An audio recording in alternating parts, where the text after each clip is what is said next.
But it's gonna be alright. Yeah. Cause me and my clique, we don't give a fuck. Sweet Daddy, good job today. Let's go. If you know that you can get it, let me know. I'm about to break this thing up. Let's go. If you know that you can get it, let me know. I'm about to break this thing up. If you want some, come get some. Welcome, wrestling fans, to FTW Future Focus on this June 9th, 2024. And today, as for our panel, we have the three privateers. I am your not-so-humble correspondent, Robert Black. With me in bottom, my caddy corner, is the silent but deadly man from Chicago, Illinois. And he has about as much use for women's wrestling as I have for the musical Grease. He is Marvelous Marcus Buckley. How's it going, sir? What's up, everybody? How y'all doing? It's good to see you, sir. And to my side, he is the master of wine, women's songs, cigars, and wrestling criticism. We will be returning to the cigar bar in Plainfield, Indiana on Father's Day. Well, no, sorry, strike that. Bastille Day, which for those of you who don't know the French Revolution is July 14th. But he is a marvelous and wonderful human being. He is Tony Motan Allen. How you doing, sir? I'm so ready for this show. We're rolling with three today. Also, I decided to do a brown bag lunch today. Nice. But we're gonna kick this off with a little fireball just to get the engine running. Wow. See, we've got the three privateers here. The stable one down there, the philosophical one right here, and the crazy one over there. So we're all good today. Now, but not to panic though. Mastermind Bobby Rogers, the founder of our feast, the FTW president, is a little bit deeper into his job today than he was able to appear on camera. But once he gets unstuck, he may join us, so don't count that out. Unlike when I get stuck with AJ Lee, because when I get stuck in that son of a bitch, I like to let that motherfucker marinate. And thank you for joining us on FTW Future Focus. We are on the board. Unbelievable. And we said we'll take it easy when Bobby not here. Well, like I told you before in our preview, it is not a challenge, okay? We'll let them slip every once in a while, but let's not do like 50 today. No. No problem, Rob. I got you. We're going to keep it under 50. It's okay. All right. Well, our first prediction. We're going to be less than 20 this week. I hope so, because my cholesterol is high. So, okay. Our first subject is a comment that was in an article that was posted on Facebook and elsewhere, written by Brian Danielson, in which he was asked why he joined AEW, and his answer consisted of AEW being a wrestling first company as opposed to WWE, which gets a bit too commercial. And Tony asked me to take lead on this because both of you guys didn't see the whole article, or at least like only heard the whole thing. Yeah, we got the gist of it, but yeah, go ahead, take lead. Well, I am in Danielson's camp here. I couldn't have said it better myself. My appeal for AEW, and for many of AEW's fans, is that it is a wrestling first promotion. Not that they ignore profits or ignore showmanship or any of those things. Tony Khan is obviously out to make money, but it's like I've been saying all along. AEW is trying to make money from professional wrestling, while WWE is trying to make money from everything but professional wrestling, and that irks me, which is why I am going to fall on the positive side of AEW more times than not, because we need that alternative. We need that different style. We need somebody to worry more about the artwork than they do about exploiting it. And Danielson makes that point better than I could myself, and I'm really glad that he made it. It's kind of like, my example is Pablo Picasso versus Vincent van Gogh. Van Gogh is arguably one of the greatest painters of all time, and he was broke his entire life. Paintings made money until after he was dead, and people could get the man out of the way of the work. Pablo Picasso, on the other hand, after his blue period, went completely commercial, and his strategy was drawing and painting absolute garbage that people would have to like ask him what it meant, and that's how he made his money.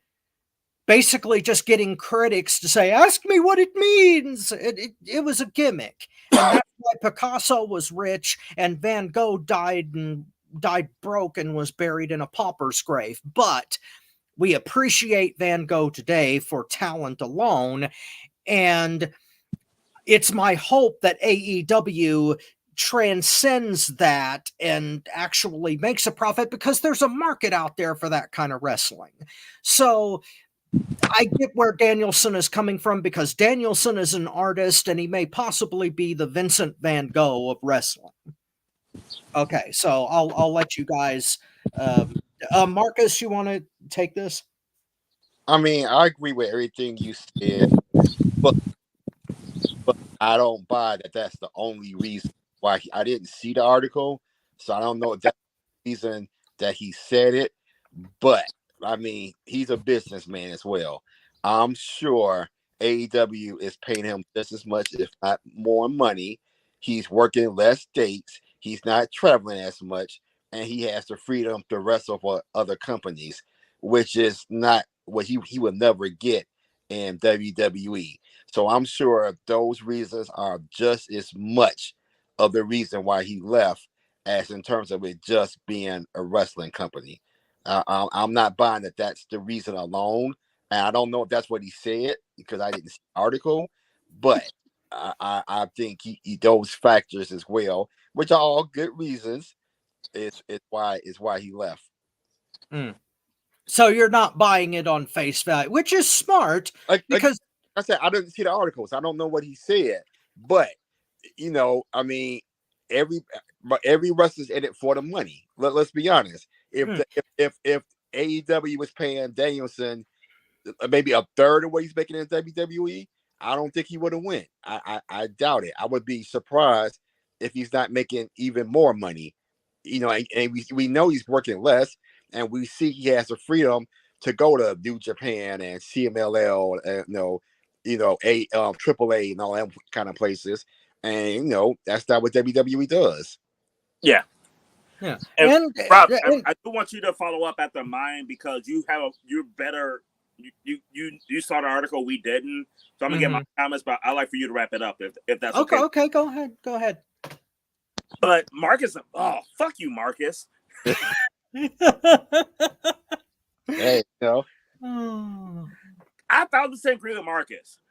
Now, not taking anything away from what he said, though, because he is absolutely right, though. I mean, that is a thing with AEW, though. Like, the wrestling is, they have a bigger focus on the wrestling in AEW than WWE. I think what we've seen in WWE, we see them focus more on wrestling now than they did when the old man Benny shitting on women, bitches' faces was there. Thank you for joining us on FTW. But, wow. Yeah, that is their bread and water, though. That is what they focus on, though. And I could definitely see how that's intriguing to him. But I think there's two things that's more intriguing to him than the fact that they're more wrestling related. And it's the thing that Marcus touched on: the money and the scheduling. I can make just as much money, if not more. I mean, let's just give him the benefit of the doubt. Let's say he's making the same amount of money in WWE. That's a raise. Because I can make just as much money at one company as I do at the other, not working as much. That's a raise. Exactly. Yeah. Which is why I see Becky Lynch going. Everybody don't think that she gonna leave Seth Rollins though, but working less days for more money, why the fuck wouldn't she? And let's not forget, AEW tries to do isn't just a wrestling company. They try to do the skits and they try to do a little bit of comedy. It just sucks. They don't have the Hollywood writing. They don't have the team. They don't have the creative team for that. So they have to focus on the wrestling more. To me, in my opinion, their roster is full of better actual wrestlers. Yes. WWE. It's to me not even close. It's just again in the main singles division. Yes. Oh yeah. Well, yes. Let me rephrase that. Absolutely in the men's division.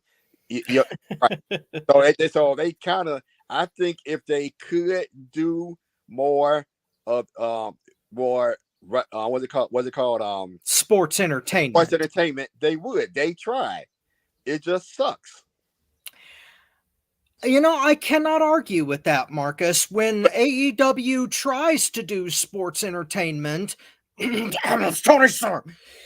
does suck ass. I have to say that for a fact. I think that, and Danielson is a smart guy, and he knows that, he knows how to make money in the wrestling industry, and I think that everybody on that roster does to a certain extent. It's just what's that? I'm sure about everybody on that roster. Well, okay, some are more artistic than others. No, and the reason I'm saying that is because the Young Bucks and Adam Page could have been printing money. They could have been printing money with that shit. I absolutely agree. Had a gold mine. Yeah. Yes, the Bucks fucked up and fucked up very badly. And I don't care whose side you are on that. Nobody can disagree. They had a gold mine on that. They would have been printing money.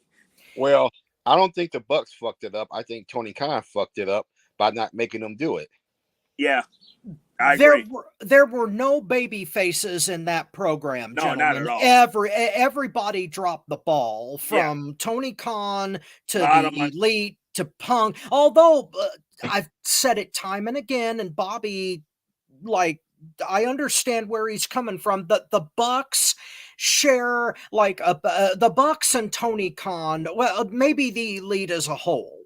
Okay, they share about 80% of the blame for this whole thing. If it wasn't, there's a lot of money there, Robin, a lot of ratings lost. Yeah, I mean, it was a stupid ass thing to do the whisper campaign that they put out in the wrestling media in order to piss Punk off enough to leave, and over what? Colt Cabana, one guy. One guy who, granted, he's all right. Is right, he even but there anymore? I don't know, and I don't care. He's a damn comedy wrestler, and you guys know how I feel about. And Marcus, though, I can't stand that motherfucker because we used to go to Ring of Honor in Chicago Ridge, and I couldn't stand when that motherfucker came out there. Only person I hated Ring of Honor more back then was fucking Hamburger. The only time that I took Colt Cabana seriously was in that crazy ass match he had with Jimmy Jacobs, where Jacobs took the scissors and stabbed the damn turnbuckle, and his head was like he just moved it at the last second. That was like the only time. But anyway, my point is that AEW is pro wrestling centric. Mm-hmm. And that is the kind of thing that appeals to me. I don't like long promos unless they're damn good.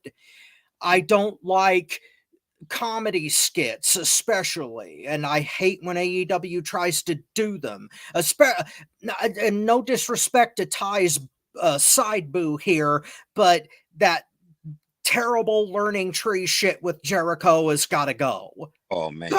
Guys. Gee. Oh God, I mean, yeah, Yeah, that drove me nuts.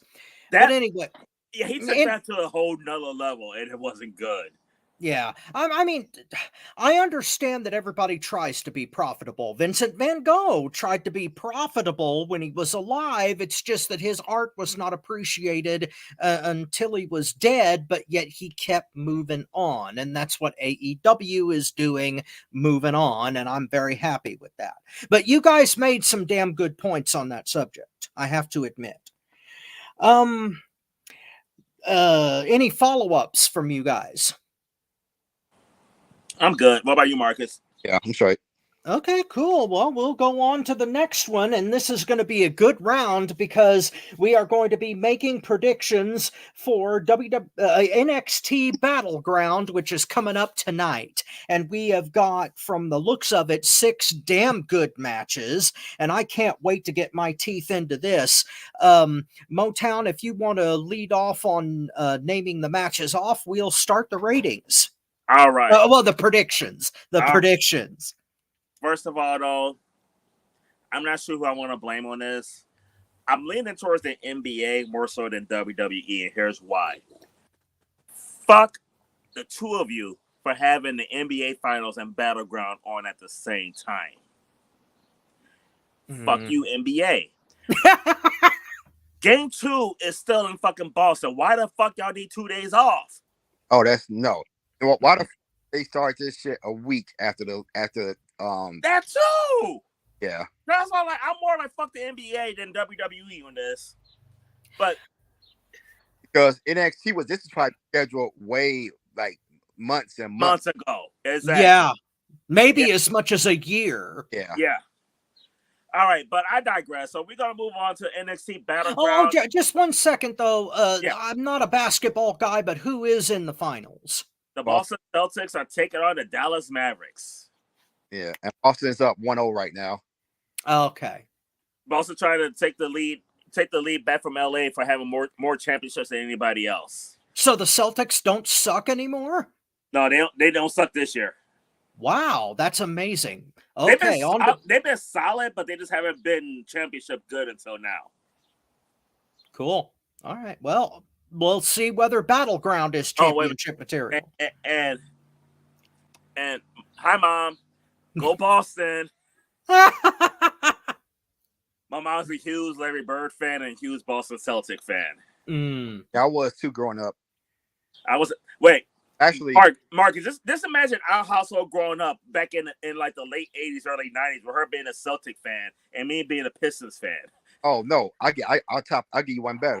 Imagine being in high school in Chicago and being a Larry Bird fan more than a Michael Jordan fan. I used to get. That was you? Yes, I used to get killed, but that's all right. I can imagine though, because I'm a little younger though, so championship reigns we're about the same time though, because you was there in like Boston's heyday. In high school, I was there for Bad Boys' heyday. I'm decked out my Pistons gear and everything. Them motherfuckers hated my ass. Everybody was like, how I got the nickname Motown. Yeah. Hey, Jordan got 63 on your boys, but who won the game? Yeah. That was the argument all the time. Yeah. Yeah. Well, you know something? Bird was an undeniable talent, just as much as Jordan. And there's a lot of room for in basketball Hall of Fame for both Larry Bird and Michael Jordan. Oh yeah. Oh yeah, definitely. Well, I don't know if my mom's watching live, but if she's not, I'm sure I'm gonna be sharing comments with you, Marcus, about how wonderful you are, because she absolutely loved Larry Bird. Yeah. She for Christmas, I got her a couple Christmas, I got her a Larry Bird jersey. It was half green, half white for the Celtics. I ain't gonna lie, I'm not a Bird fan, but that shit's tight. Cool. All right, but let's move back to Battleground. All righty.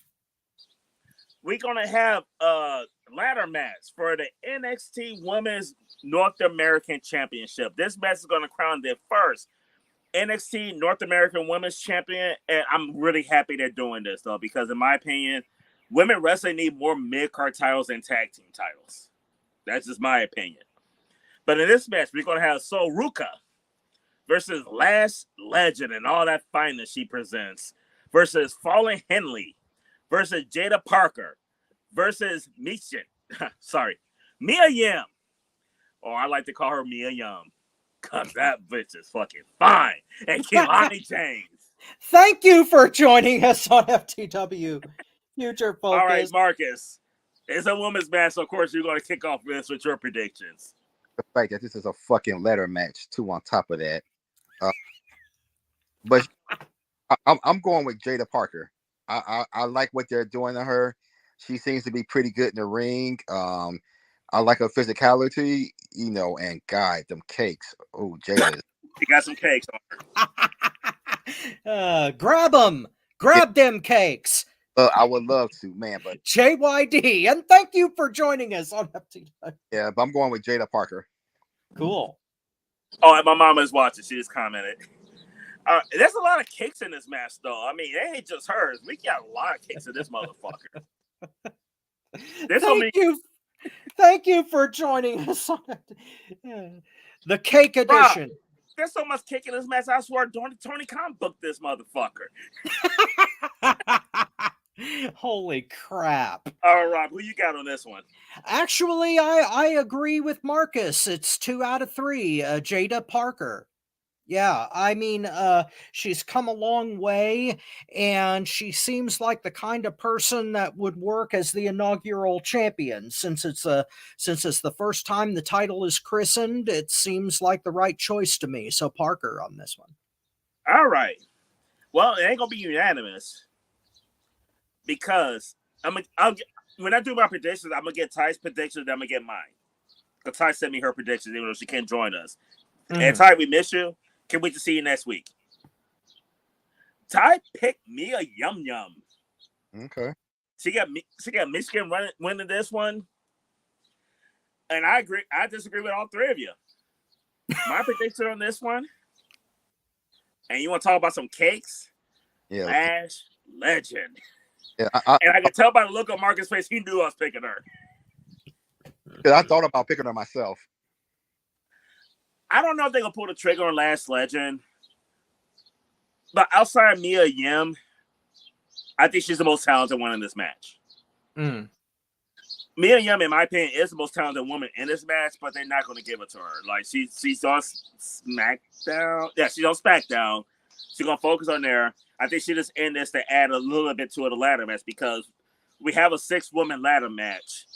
And I think that's why Mia Yim's there to kind of help move it along and make it entertaining. But Lash Legend, in my opinion, for the NXT women, is the most talented one in that division. So she got my pick. Okay.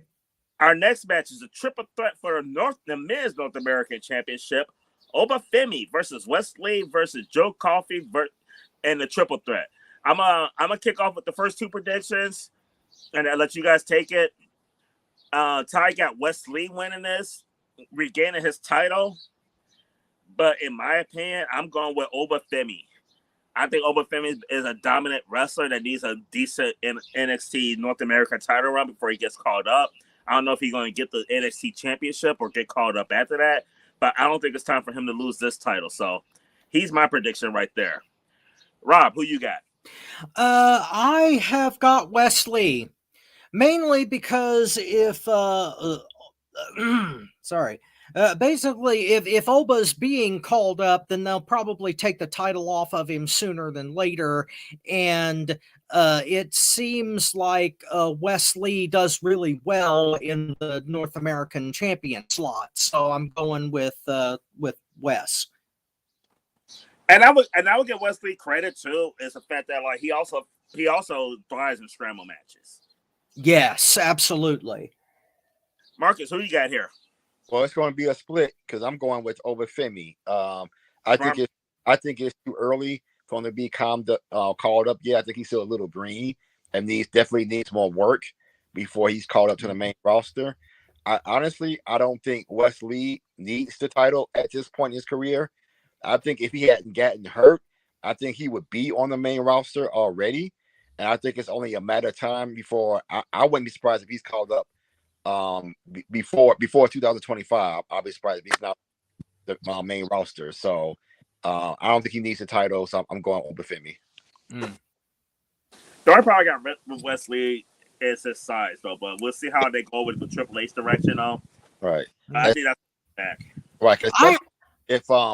If Ricochet's leaving, then I think he's definitely going to the main Good roster. point. Good point. That is a good point. Good point. Yeah, that is a good point. Although before Lee leaves the NXT roster, I definitely want that NXT title match between him and Trick Williams, 1-on-1. We gotta see that. That would be good. That would be damn good. Yeah. Okay, our next match is an NXT Underground match featuring Shayna Baszler, the badass from the UFC, versus another badass from the UFC, apparently, Lola Vice. Marcus, who you got on this one? I'm going with Lola Vice because she's in the middle of a push. Obviously, I don't give a fuck what Lola Vice's background is. In my opinion, you can't be attractive shaking your ass every match and then be a badass too. It's hard for me to accept it. She may really be a badass, but you can't shake your ass and be a badass to me at the same time. I'm sorry, but it's nothing for Shayna Baszler. So I think absolutely Vice is winning this. All right, Rob, who you got? Can't be a badass and shake your ass. Don't tell that to Rikishi. And thank you for joining us on FTW Future. Yeah, you definitely get a ding for that one. Well, I couldn't resist cake and all that, but speaking, I'm going with Baszler with this basically because that's what she has been sold on. Her whole WWE run is her MMA background, and this is supposed to be basically WWE's answer to MMA. I have never liked the underground thing. It just never clicked for me, and I could care less who wins this. But if it's not Baszler, then I really don't know what the hell they're going for, because Lola Vice is her, Marcus is right, her appeal is different. So even if she does have an MMA background, it really doesn't jive with I don't even know why they're having this match. But I'm going to go with Baszler because this is her thing, and God help us, they're going to start bringing in more UFC people because of the merger. So Baszler. All right. Ty picked Lola, and now my prediction. And as I give my prediction, I'm sorry. Lola Vice and that fucking ass. Oh my fucking God. I just want to bend that shit over and spank that motherfucker left and right. Thank you for joining us on FTW Future Focus. Oh my God. Under normal Not that you're wrong, but oh my God. Under normal circumstances, Rob, I 1,000% agree with you. In a logical world, there is no reason whatsoever that Shayna Baszler should lose this match. Mm-hmm. Mm-hmm. But Shayna Baszler is going to lose this match with the push they give Lola Vice. And I agree with Marcus wholeheartedly. You should not be a bad shaking your ass the way that bitch does. There is nothing about how they present her to make you think that she should win this match, unless you go doing some research and look up what she did prior to WWE, which they never encourage anyway. Exactly, because, and I'll be honest with you, I had to do some research on Lola Vice because this match made no sense to me at all. And on the surface, Shayna Baszler should fucking kill this bitch. She should. But the way they're pushing her, and Rob, I honestly hope you're right. I really hope you're right. I'm not picking her, but I hope I'm wrong on this one because Shayna Baszler is a waste of talent. And I get what you're saying about the UFC people coming over, though. But my God, I have never seen anybody as dedicated to the wrestling business coming from that industry as Shayna Baszler. She deserves a Absolutely hell of a not. lot of fucking more than what she's getting right now. Yeah, And they would give her more.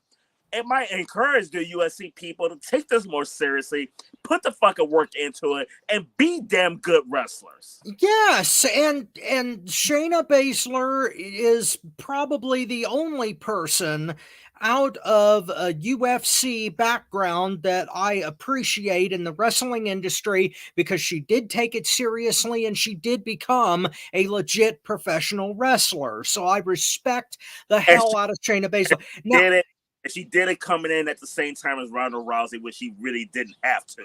yeah, and you could tell the damn difference because Ronda Rousey sold like a piece of wet spaghetti. It was terrible.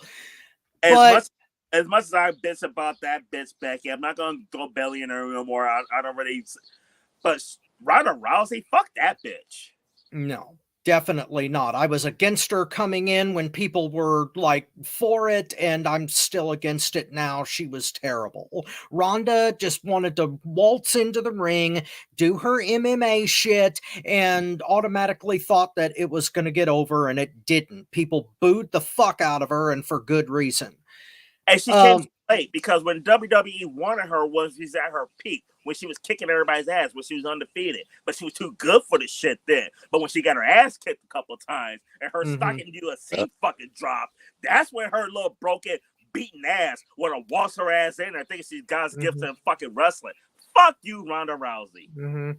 Yeah, see McGregor / Connor. But anyway. All right, but we're going to move on. Yeah. Our next match for the NXT Women's Championship, we have Roxanne Perez versus Jordan Grace. And guess what, Marcus? We're going to lead us off with Rob. Okay. Nice fake out there, Motown. Nice fake out. I am taking Roxanne Perez for this. Mainly because she is a damn good heel, surprisingly, because I thought she was a damn good babyface. I liked Roxanne Perez as a babyface, but she also turned out to be a damn good heel. And if I remember rightly, Grace is the TNA knockout champion, isn't she? Yes. Yeah, that belt is not on the line, No. and she's not going to lose face for her company if she goes down. So if this were title for title, I would have a little bit more reserve on picking Roxanne, but WWE they emphasize their own talent more than anybody else, so the TNA girl doesn't have a chance. So even though Jordan Grace is excellent, she's probably going to lose to Perez here. All right, Marcus, who you got here? I'm going with Jordan Grace. Because to me, that's the only thing that makes sense to me. I think, first of all, I think Roxanne Perez is going up to the main roster pretty soon, for one. And for this, to me, anything to TNA, then Grace has to win this to show there any kind of viable competition, worthy of doing anything with WWE.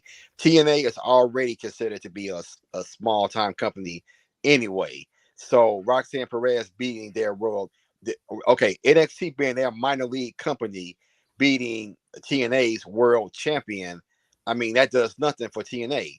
Unless this is going to be a one-off, and that's it. But but from what I'm reading, that there's supposed to be more talent exchanges coming up, for that to make any kind of sense, Grace has got to win this to make TNA look any kind of viable. And then on top of that, when Jordan Grace eventually signs with WWE, and she's going to sign with them, As soon as her contract expires, then this is a great way to showcase her already. So I'm going with Grace on this. All right. I'm going to give Ty's prediction, and then I'm going to give my take. Ty also picked Jordan Grace as well. Now, I agree with Rob. WWE typically do not showcase outside talent. But I'm looking at this match, and I'll be honest with you. I picked Jordan Grace. And when I made my prediction, I was shocked when Ty sent me hers. Because I legit thought I was going to be the only one picking Jordan Grace. I did. Because what we know with WWE, Jordan Grace is not going to win, even though she should. As good as Roxanne Perez is, on neutral ground, she has no business beating Jordan Grace. I don't care if it was for her title, Jordan Grace's title, winner take all, or just a straight up grudge match. Roxanne Perez have no business beating Jordan Grace. I think this would be good. I think it'll be better for both companies if Jordan Grace wins. And this is the reason why I feel it'd be great for both companies. Roxanne don't need the title. She don't. She can win the shit back in August. Or you can put it on somebody else in August. You don't need to give Jordan Grace a long title run. Give her that moment. WWE is different than AEW because sometimes WWE look at the moment. That moment Jordan Grace showed up in NXT is one of the biggest moments in NXT. That was a fucking buzz last week when she showed up. The buzz that both NXT and TNA would get if Jordan Grace wins that title, you're going to put more eyes on TNA, and it's going to give NXT a nice buzz. I think it's the best thing for business because the buzz you're going to get. Not to mention the fact that, like, when you look at these two women, if you take out where they're wrestling, nobody believes that Roxanne Perez is better than Jordan Grace. Nobody. Motown. Now, we might have three wrong on this one. Well, maybe, but no, Motown, everything that you're saying is absolutely 100% logical, which is why I think it's not going to happen. I'm going to take Marcus's route on this one. Because I felt I went on a limb on this, though, because to get this buzz and get this moment and create this, you got to check your ego at the door. Yeah. Yeah, and that's a big problem because there are two problems here. Number one is WWE creative willing to put over TNA. Yeah, I know. Because if they're not, then this match is a foregone conclusion, and the buzz that you guys are talking about is going to be dead.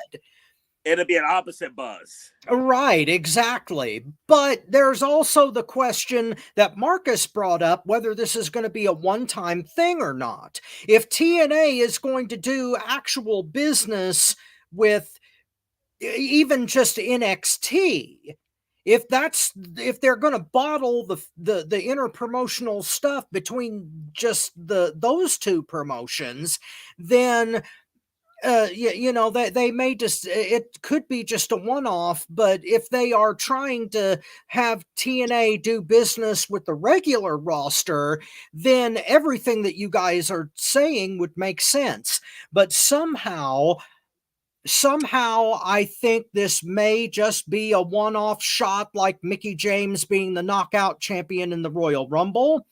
And it may just be an NXT thing that won't touch the regular roster, which is a dumb move, but it tracks with WWE Creative's record. The history, yeah. Mark my words. This is my prediction that probably won't happen, but this ain't gonna happen. Grace wins tonight, and Roxanne Perez or whoever the champion, whoever they want, wins the title back at TNA's next title, at next pay-per-view. Whichever. Now that helps TNA Now they're going to have more viewers come to them. And since they're all under the same parent company, this is why WWE talent is not going to have problems with putting over TNA talent because they're all under the same thing.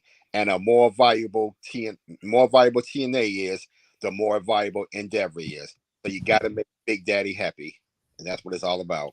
Marcus, I hope you're right. I I hope sincerely he's right do. too. I didn't even think about that Yeah. stuff, but that's fucking genius. Hey, the forbidden door opening to NXT is better than nothing. So yeah, So, mark words. And Forbidden Door being open to AEW, Mhm. you can't tell me Triple H ain't thinking about that shit. Yeah. well, All let's right, hope but so. we're gonna move on to our next match for the NXT Tag Team Championship. Nathan Frazier and Axiom versus the heel tag team, the OC. Rob, who you got on this one? I have got Frazier and Axiom on this one. Okay. For almost the same reason that I picked Perez over Grace. I mean, Anderson and Gallows are a fantastic team, but they made their reputation in New Japan, and WWE is not always down with that. They've pushed the OC in the past, but that was because they were with Styles and they were trying to get AJ over big time. And it worked, but it bled over to Anderson and Gallows, but not to the degree because they're a tag team and WWE doesn't emphasize tag teams that much. So since Frazier and Axiom are homegrown, I think they're going to take this. All right, Marcus, who you got? I'm also going with Axiom and Frazier. You know, in my opinion, the OC are the most overrated tag team in history, as far as I'm concerned. And that this does nothing for them. They're there to get over the younger talent and help them in the ring for this. So to me, this just shouldn't even be much of a match. I'm going Axiom and Frazier on this. Mm-hmm. All right.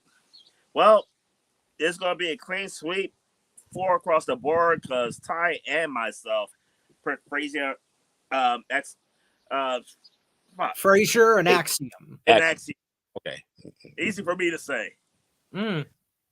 I don't think OC is overrated as a tag team. I think they're a damn good tag team. It just we haven't seen that best work in WWE. Like I really don't think they've been utilized correctly in WWE. They're not allowed to have their best work I in think they were great in New Japan. Bullet Club. I think they were great. But they were better. But you got to admit they were better in New Japan than they are here. Yeah, they were better, but they still wasn't good. They were better, yes. And I just think, I mean, that's just their role right now. They're putting over younger talent and everything. I mean, like, first of all, NXT need to do something with a tag team division because they got to bring in the OC from SmackDown to have a legit tag team match in NXT pay-per-view. That speaks volumes to me. I mean, I think like NXT as well as AEW is dropping the ball on tag team wrestling, and I think both companies need to do a hell of a lot better job with that. I didn't go to the far as the main roster too, SmackDown and Raw. I mean, I would like to see them put more emphasis on tag team wrestling. Yeah, and Bobby will appreciate that comment as well.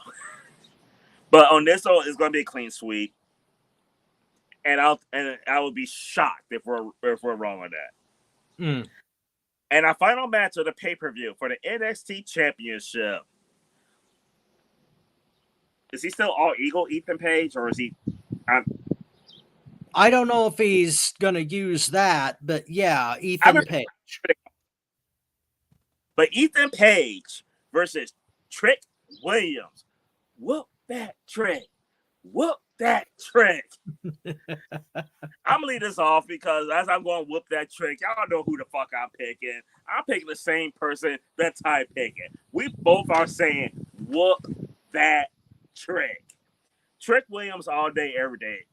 Trick Williams is amazing, in my opinion. The reason why I say he's amazing is you look at where he was at a year and a half ago to now.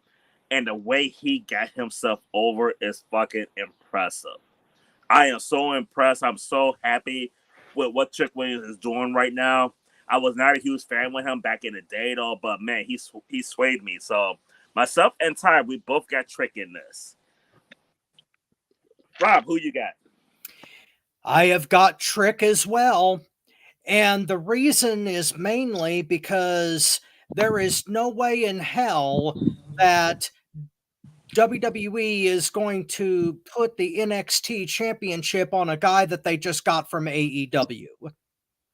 He is going to have to lay down for the homegrown guy. As Yes. much as I don't want to see that, it's probably going to happen because as talented as Ethan Page is, he's not Cody. So they're not going to take him straight from AEW and then put him over the NXT champion because that would make the competition look good, and they sure as hell aren't going to do that. As much as I think it's going to be a great match and it could be the match of the night as the main event, it's just not going to happen. Trick is going to retain. I mean, I didn't even bring that up, but you're 1,000% right. He's not walking in off the street from AEW and winning the title, in our opinions. But I don't know if Marcus have a different opinion or not. But me and him sometimes share a brain, so I doubt it. Marcus, who you got here? Well, this is a clean sweep for pretty much all the reasons Rob said. Trick is way too old right now. I don't think he's going to the main roster yet. No. And like Rob said, here's a guy that was pretty much jobbing AEW. Now he's going to come in and beat the hottest guy they have on company.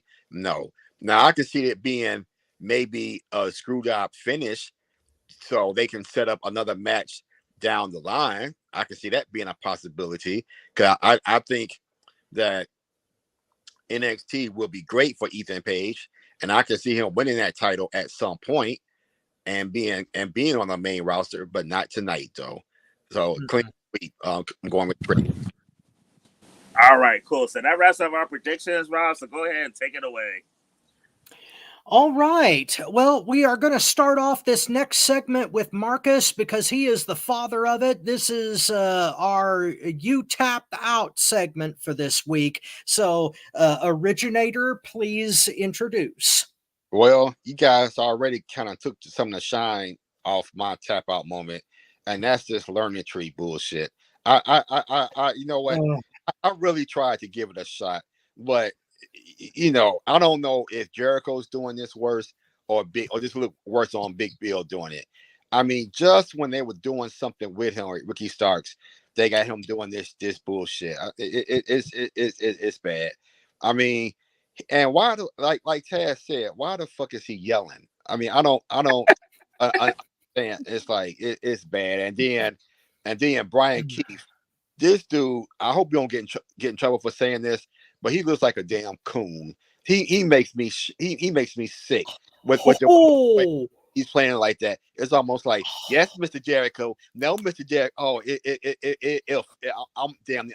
I'm more offended by this than Bootios. I really Brian Keith is making me sick to my stomach right now with the way he's timing for Chris Jericho right now.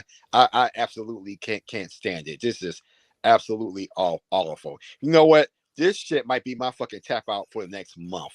Every time I see him, God, I'm offended as a black man by seeing like Brian Keith is acting right now. It is absolutely awful. I was going to give that a thank you for joining us, but I'm not going to. That was so damn right and profound and correct that I am going to let it go. I mean, it's offensive. I'd rather see Big E shaking his ass doing the bootios than this shit. I really would rather do it. But that's my tap out right there. Okay, thank you for joining us on that last one. That image I didn't need. The rest of it was okay. Holy crap. I'm gonna follow Marcus. And the reason I'm gonna follow Marcus is because I don't have shit to say. Because his tapped out was my tapped out, and he put it better than me. He took what I was going to say and fucking added to it nicely. Like, The only God, fuck you, Tony Khan. Fuck you, Jericho. I miss Judas. I miss Judas. Like, I was actually thinking about going to AEW next time there in Indianapolis, so I could sing along to Judas next to Bobby, like we did at Forbidden Door. But I don't want to see this shit. I'm sorry, Ty. I like Judas Jericho better. And Jericho has been creative over his years. He really has. He's done a phenomenal job over the last several decades of reinventing himself, recreating himself, being creative, and coming up with shit. Mm-hmm. I absolutely loved when he did the list in WWE. That shit was stupid. It was annoying, but it got over. But this shit right here, nah, bro. Nah.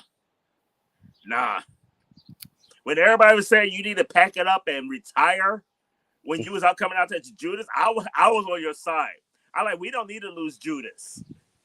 But this shit right here, nah, bro. It's too meta. The whole idea is too meta. Jericho, people have been saying Jericho is too old to be in the ring, and so now he's leaning into it, and that's the whole learning tree reference. So he may be yelling because he's hard of hearing. That may be the whole fucking joke. And that's stupid as hell. Again, no disrespect to Ty. I love Jericho, especially as a heel. But this is not working. And I'm sorry. Worse is Roderick Strong is still doing the same shit. You got two people doing the same damn gimmick in the same damn company. But you know, as long as Roderick Strong keeps having good matches, I can forgive him. The matches that Jericho has been having the last two pay-per-views, they rank near the bottom of the barrel. So no, something's got to give there. Now I will say this though, Rob, about as far as Chris Jericho wrestling ability, and the reason I want to direct this to you because it's a difference between AEW and WWE. Jericho's in-ring work could get by a lot better in WWE than AEW. You got too many good workers. You got too many phenomenal matches in AEW for us to get the shit that he's doing in the ring. Yes, that's why they've been garbage matches. Yeah. Because that helps make Jericho look better. And yes, that's true. Jericho's style right now, especially if they brought him back with all the nostalgia trips they're going on, that Jericho would fit better in WWE, but I don't think they're ever going to forgive him for being one of the first major stars AEW ever signed. I seriously doubt we'll ever see him in WWE again, Vince or no Vince. But as we bring that up, though, one thing, though, as we shitting on Jericho right now, sorry, Ty, but I'm going to give him credit, though, because that was a balls-ass move that he did, leaving WWE, leaving the machine to go to AEW, being that star. And in all honesty, he was the perfect person for that position when they started off. Chris Jericho, the first 2 years of the company, was magic. He was perfect. Yes. He is what they needed, though. So, like, as bad as this shit is now, and it's fucking horrible, God bless you, Chris Jericho, though, because he is a huge reason why they are where they at. Because he was a huge part of the success early on for them. Well, speaking of was better back then. Speaking of being better back then, that kind of ties into my tap out moment. I've been waiting for this. Okay. I'm going to pull a Bobby here, and I'm going to say that my tap out moment is WWE creative as a whole, and just there's a number of rumors going around. Lesnar coming back, Roman Reigns coming back. They need Roman. Ugh. That man's the biggest babyface right now. He's not there. Because they shoved him down our throats for 12 years, and he's the only guy that they wanted to get over. That's why. And plus the false He's only been reporting that he's only been WWE over did. 4. He's only been over 4 though. Yeah, no shit. That's how long the torture lasted. No. Before you go on, here's why Roman's over. He stopped doing the 8 years of that Vince McMahon shoving you down his throat as a babyface. He decided him and Paul Heyman made him him. Yeah, the only reason that it worked was because of Heyman. But see, that WWE has, as much as the in-ring product has improved, the executive people have not changed their stripes. And that is my biggest boil on my ass about WWE. And they keep bringing back the shovel. They keep working with the chosen one method. And the cheap shot that they took at AEW, which granted it's gone both ways, but trying to downgrade the ratings for Collision and lying about them on purpose smacks of the shit that Eric Bischoff did during the Monday Night Wars, revealing Raw's, doing spoilers for Raw on a live show. That kind of underhanded and short-sighted shit, plus the people that they're letting go, like Ricochet, like a whole bunch of other people, the contract is expiring and they're not going to re-sign because they've been wasting them for years. Till we know what Becky Lynch is doing, I'm sorry, you put her name in that. Well, Because maybe, but in my maybe opinion, not. I mean, she got the star power. If they wanted her, they would have re-signed her. Maybe not. But my point is that as much as things may change on the outside, on the inside, they have not. And anybody who's thinking that that Cody was going to have a decent title run is totally mistaken. Because as soon as they get the opportunity, they're going to put it back on Roman, or they're going to bring in the shovel, put it on Lesnar, and then have Roman take it away from Lesnar so he can be the baby face. The bloodline thing never ends. The judgment thing never ends because that's all they've got. They can't put anyone new over, and anyone new that does get over gets slim jimmed like LA Knight. Anyway, the WWE creative gets my double middle fingers this week, my tap out. Before we move on, though, I get you. I definitely get it because it is changing. We haven't seen a huge change. We haven't seen drastic change, but we have seen some change. Look at these 2 pay-per-view cards. They're putting better quality. They're going with quantity versus quality. I mean, quality versus quantity. We're seeing a huge improvements on PLEs. Rob, we ain't gonna get that at the Big 4. Everything you bitch about, you're gonna see on the Big 4. You're gonna see your star power in the Big 4. You are gonna see all that. Everything you complain about, you are gonna see in the Big 4. We are getting on the PLEs though. Yeah, that's why I am not looking forward to SummerSlam. I think that it's like a 10-gallon drum of diarrhea slamming into a jet engine. But in all honesty, though, it is not all WWE though. It is a majority of the fans, myself included. I'm looking forward to the return of Brock Lesnar. I have no problem with Brock Lesnar being there. The motherfucker is a name. He's marquee. He draws rate. He draws money. I don't want him to have a title. He don't need a title, but I'm perfectly fine with Brock being there. I love when The Rock is there. I'm a huge Rock fan. If you can give me The Rock again, give it to me. And I know you hate that, but a lot of fans are like me. They like that nostalgia. They like those big names coming back. They like that star power. Until that changes, it ain't going to change because those guys are still money. It's still a business. Those guys are still money. Well, I hate to tell you this, Motown, but the law of diminishing returns applies even to The Rock. Eventually, it's going to start backfiring. And I'm not saying I'm not. It started doing it with Hogan. Yes. And I'm not yes. shit. And for once, I'm not shitting on Hogan on this. I'm not, and I'm being my Hogan hater on this though. But they rode Hogan way too long. They did. They didn't have a contingency plan. It took 5 guys in the Attitude Era to replace Hogan. Austin, Rock, Triple H, Mick Foley, and The Undertaker. They didn't have a contingency plan, and that's the problem. They don't now. They don't want Cody to be the face of the company, and they don't have anybody else to be the face of the company. No, they have people Roman. to be the face of the company. I don't want Cody though, but they had the people to be the face. They just ain't doing it. Yeah, they're not doing it. Because one name that could be a big player, in my opinion, that they using like and it's amazing how over he is with the way they've been using him is L.A. Knight.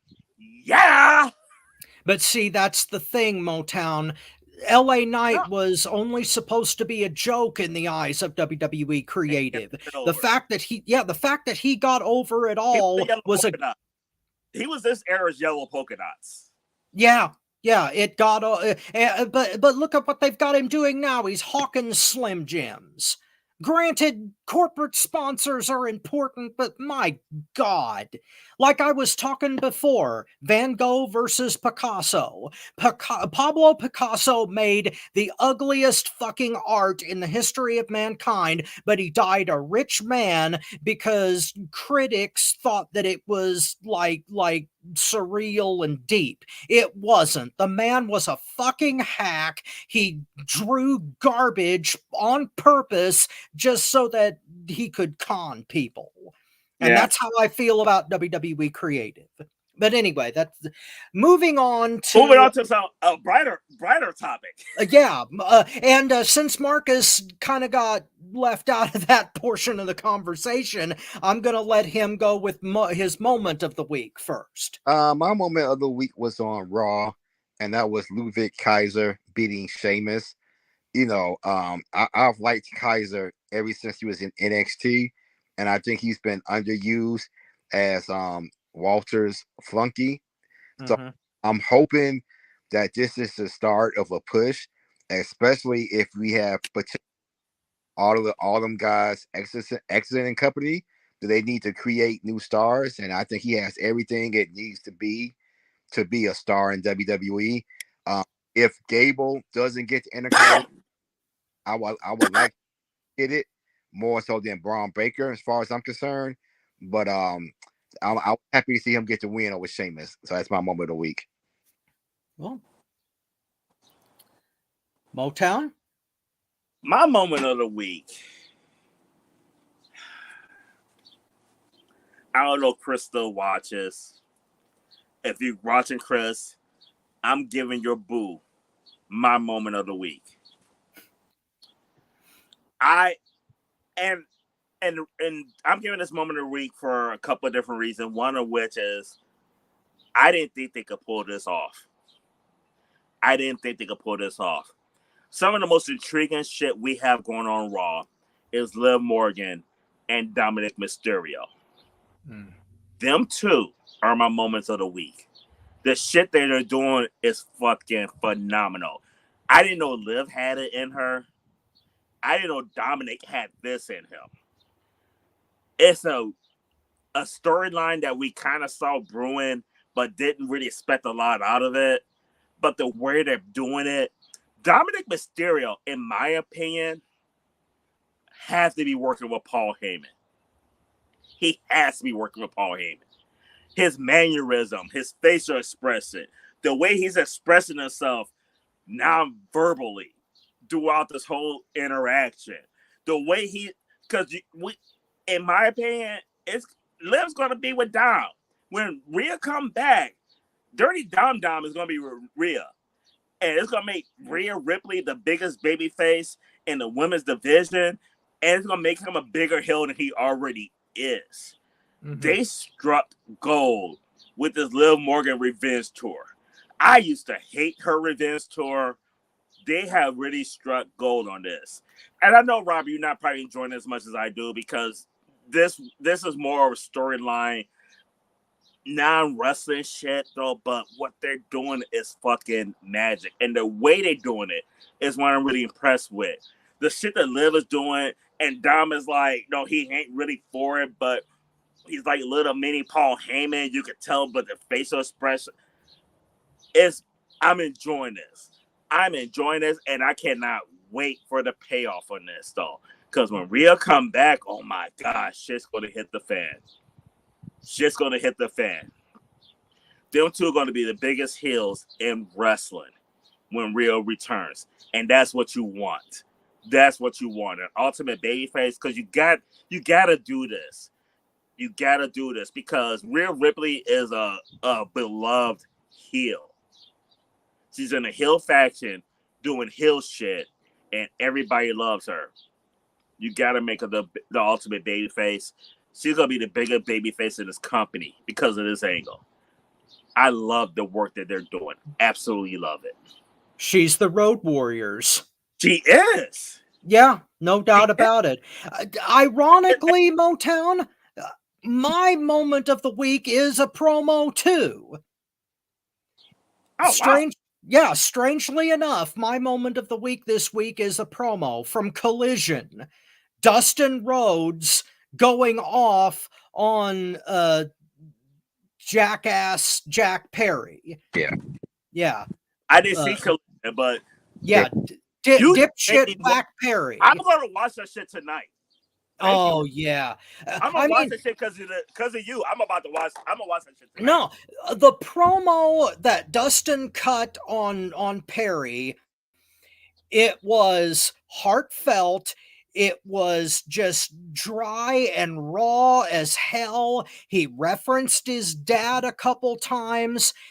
It wasn't quite nostalgia because Dustin comes from that era, and it was more of a homage than just straight up nostalgia. But my God, at over 50 years old, Dustin to still have it the way he does, and the fact that he's outshining Jericho in that regard is amazing.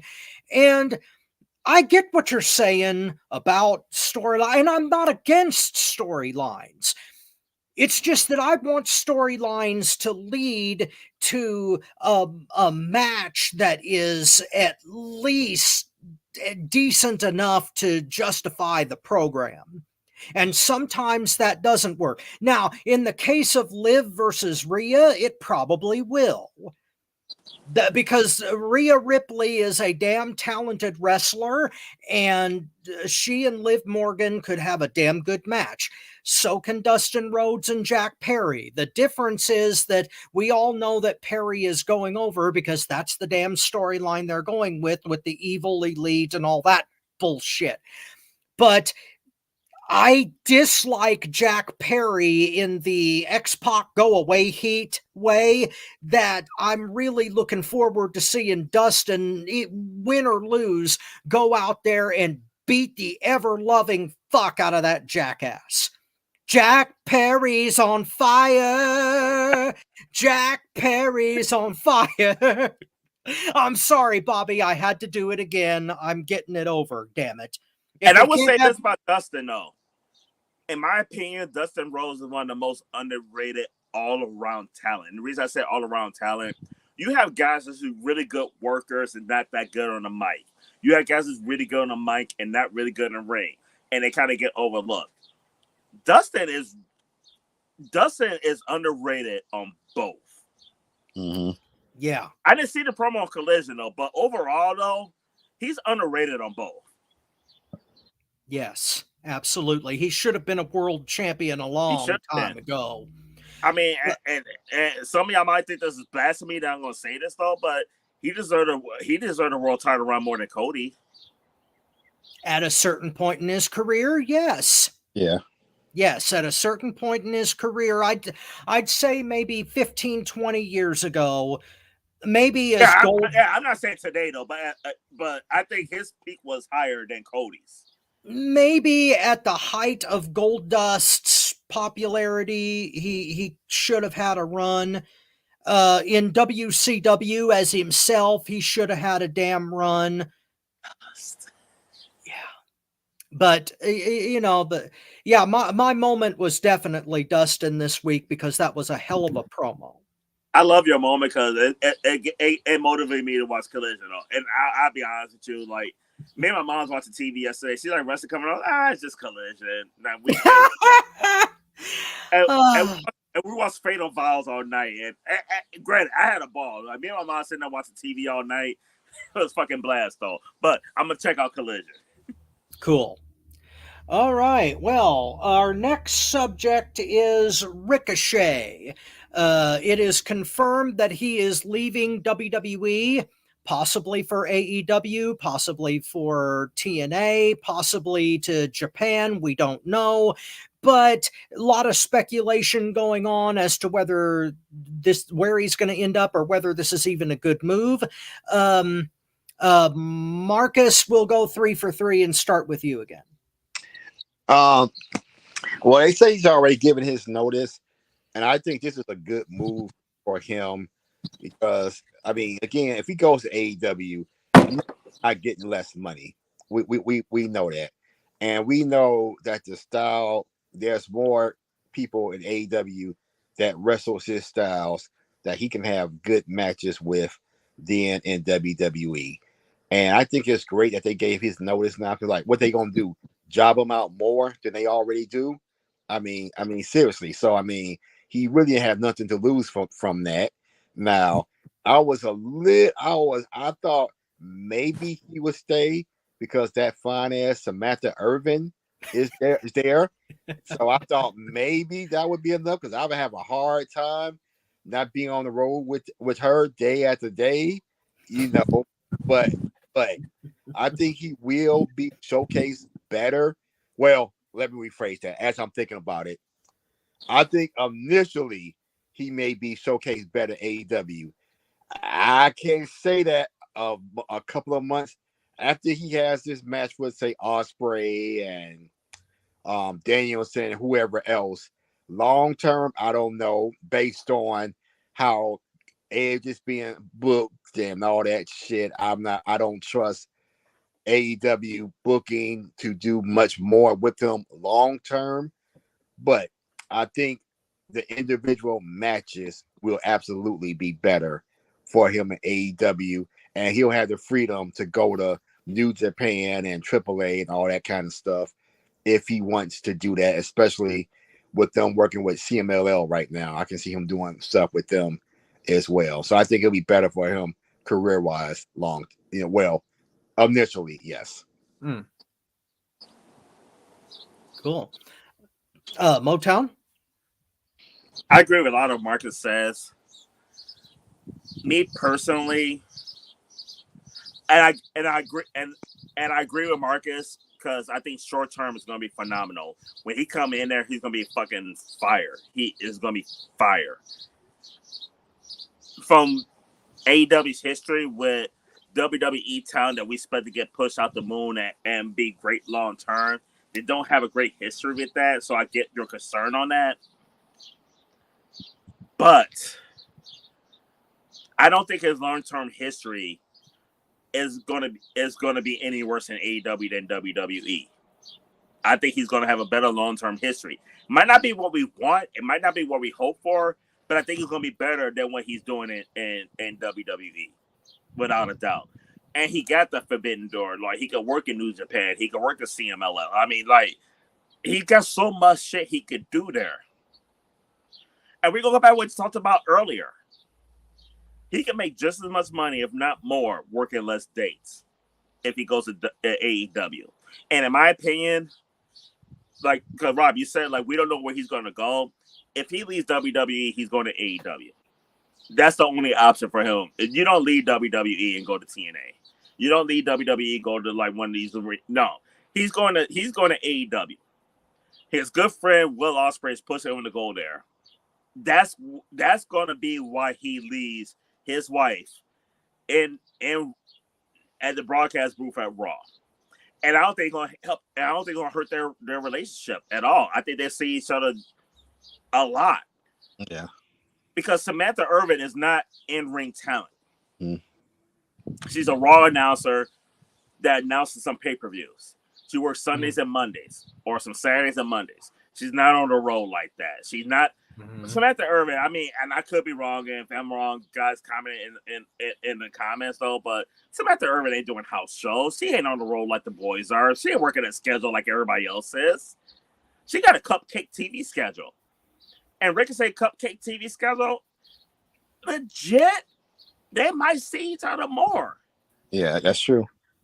I mean, outside of the business, like I know they see each other a lot right now, traveling together. But I think they're gonna have more time, personal time together, if he goes to AEW. So for the relationship wise, I think it'll be a good move for them. But damn sure good move for Ricochet. Damn sure good move for him. They did not utilize him the right way. We know they're gonna job him out left and right. They're gonna make him look like complete horse shit until his contract is over. Cause all I heard is like his contract ended in the summer. We don't know when that is in the summer. It's in June, July, August, whatever though. But I do like the fact with the WWE contract, once his contract is over, he can start working right away. The 90-day non-compete is if he get let go. The 90-day non-compete is not for contract expired, which is good. So as soon as the contract's over, he can show up over there though. I don't know exactly when his contract is up. I'm hoping he's at Wembley. Yeah. Oh my God, that would be terrific. Yeah. I hope he's there then. And it would slingshot him right to the top. But it would. Yeah, a few points.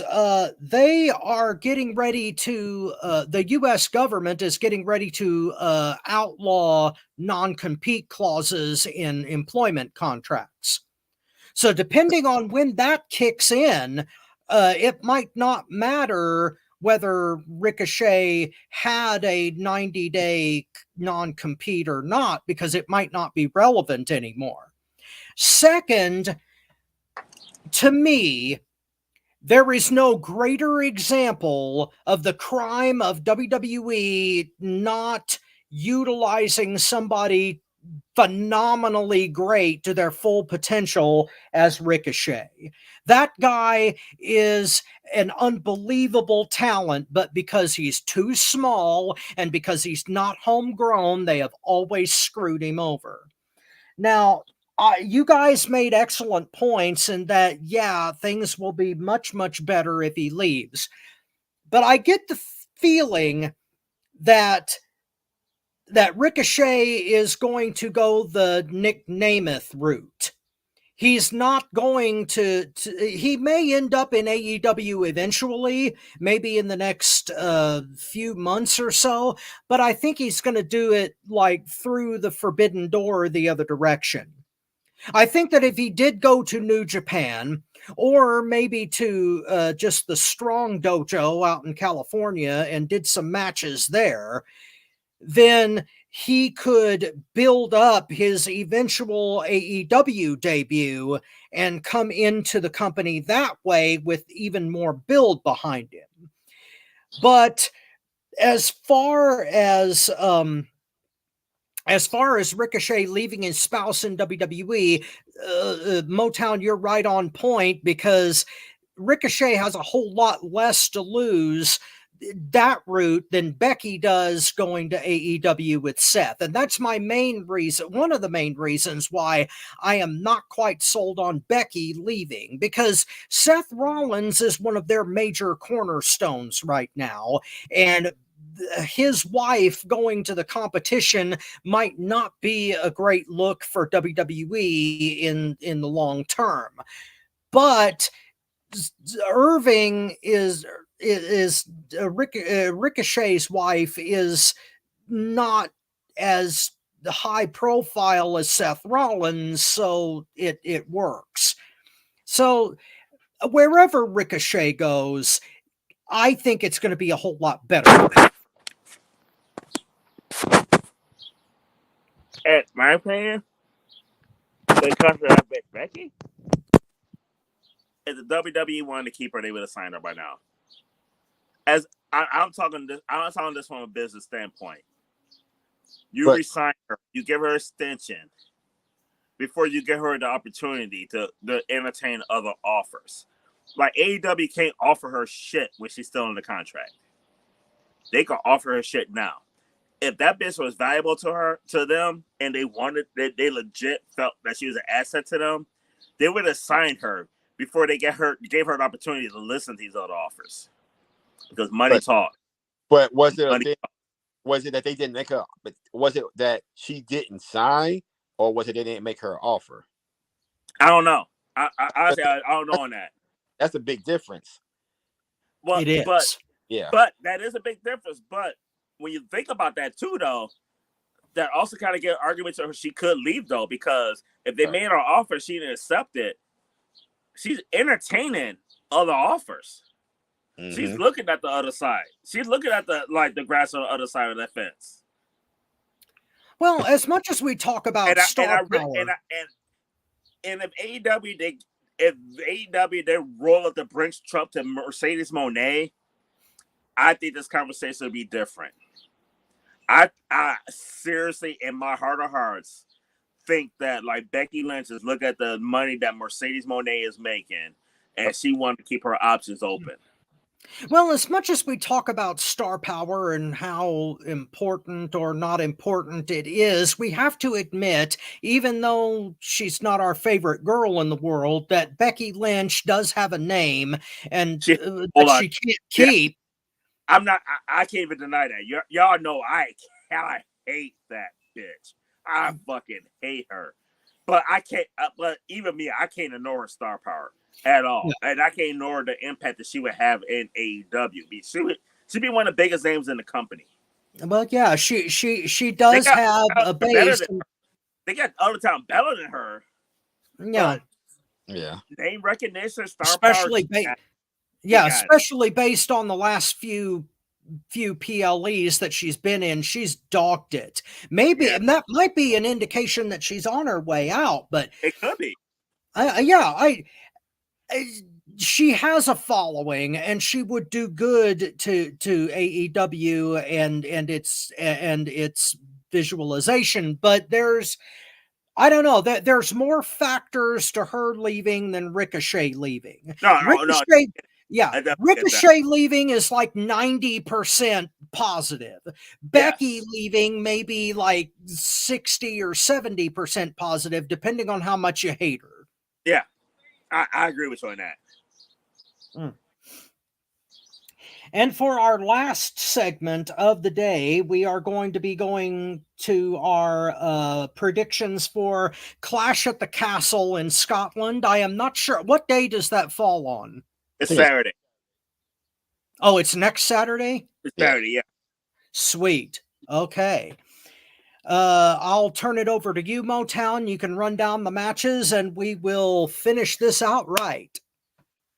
Clash at the Castle, honestly, when I look at the card, it's a really incredible card. I hope they live up to what they did last year and exceed it, but I'm definitely looking forward to this card. The first match on my list here, I'm going to take lead on this because I'm going to do mines and Ty's picks and then let you guys take it after that.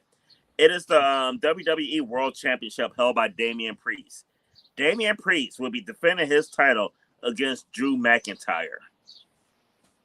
And I'm kicking this off with me and Ty because we both have the same pick. We're both picking Damian Priest. Damian Priest has surprised me as a world champion. I'm not saying he's one of the greatest champions ever, but I think what a lot of the story that they're doing, with everything that they're doing surrounding the Judgment Day, with everything that they're building up to, I don't think this is the right time to take the title off of him and put it on Drew McIntyre. I don't. Drew McIntyre is going to give him that great pop, that great feel, but for me, for Drew McIntyre's role in this match, it's going to be exactly the same as it was last year at the Clash at the Cash. So everybody's going to expect him to win. They're going to get shocked. Damian Priest is going to win the title. Keep the title. Rob, who you got here? Strangely enough, I have McIntyre. I think that they made a huge mistake not changing the title at the last Clash at the Castle and putting it on McIntyre for however brief a time, because the pop would have been huge. McIntyre would have been like 10 times more over than he is already, and it would have like made it would have been a coup if they had done it last year. And plus, as much as Damian Priest has been a decent champion, and as much as Judgment Day is still over to a certain extent, they wasted a whole lot of time with Priest. The delay of the Money in the Bank cash in, just they dragged it on and on and on, and Priest lost a lot of credibility, even though he's got some of it back ever since he won the belt. They wasted too much time on that, and I think that they're only using Priest as a transitional champion so that they can put the belt on McIntyre and move Punk into the title picture. So I'm going with McIntyre here. All right, Marcus, who you got here? Well, this is going to be another split. I'm going for exactly the same reasons that Rob just said. I'm going with McIntyre. I think I've been a fan of Priest for a while, but he's not really doing anything for me as champion. I mean, he's trying, but he's just not doing anything for me. And right now, I think Drew is incredible right now. His promos are the best of his career right now. And with SummerSlam coming up, I mean, that's one of the biggest matches they can have right now is Punk versus McIntyre. I think that's going to lead to them having a program that's probably going to go too close toward the end of the year. I think so. I think McIntyre is definitely winning the belt and set up SummerSlam with him and Punk. All right, before we move to that match, you're absolutely right. SummerSlam, Drew McIntyre versus CM Punk. I don't think they need a title for that feud. That's one reason I'm picking Priest. They don't need a title. But remember, that's their second biggest pay-per-view, and there's nothing more of a marquee. There's nobody that they can put McIntyre with that's going to be a bigger match than CM Punk. And remember now, they're trying to get that WWE title over. So you can't have a secondary match outshining that title match. I get what you're saying, though, but there's an aspect you're forgetting in this. If Drew McIntyre is the world champion and Walter's on Raw, that title match is going to Walter, not CM Punk. Oh, damn. That's true. You're right. I forgot about that. That is true, but that's still... But then Gunther takes it from Cody. Yeah, he put him with Cody. Let's see how they go with that. Yeah. Well, there's a whole lot of different ways that you could mix up that bouillabaisse, but it doesn't. Putting the title on McIntyre now so that he can either feud with Gunther or Punk, depending on who they decide they want to put in the match more. Because as much as Punk got the big return pop back in November, it's really fizzled now because of the injury and because of a lot of other things. People are going to want to push Punk into that position, but I don't think WWE wants him in that position. I think WWE wants to use Punk the same way AEW is using Jericho. Okay. Our next match is for the Women's Championship. You got Piper Niven challenging Bayley. Marcus, who you got here? Bayley. Not a surprise. And Who you got, Rob? Go ahead. And not because no shit, I like her better than Naomi. They're not putting no belt on Piper Niven. I'm surprised she's even in this match. I think the only reason she's in this match is because she's Irish or Scottish or whatever the fuck she is. Well, Bobby would be having a fit right now, but as talented as Piper Niven is, there is something to be said for her being a homegrown girl, hometown girl that may affect that. Yeah. So who you got here, Rob? I have Bailey too, not for the same reason as Marcus, but because Bailey's real feud is with Green. So she's not going to drop the title to Piper because Piper is Green's flunky right now. She's kind of the Diesel to Green Shawn Michaels.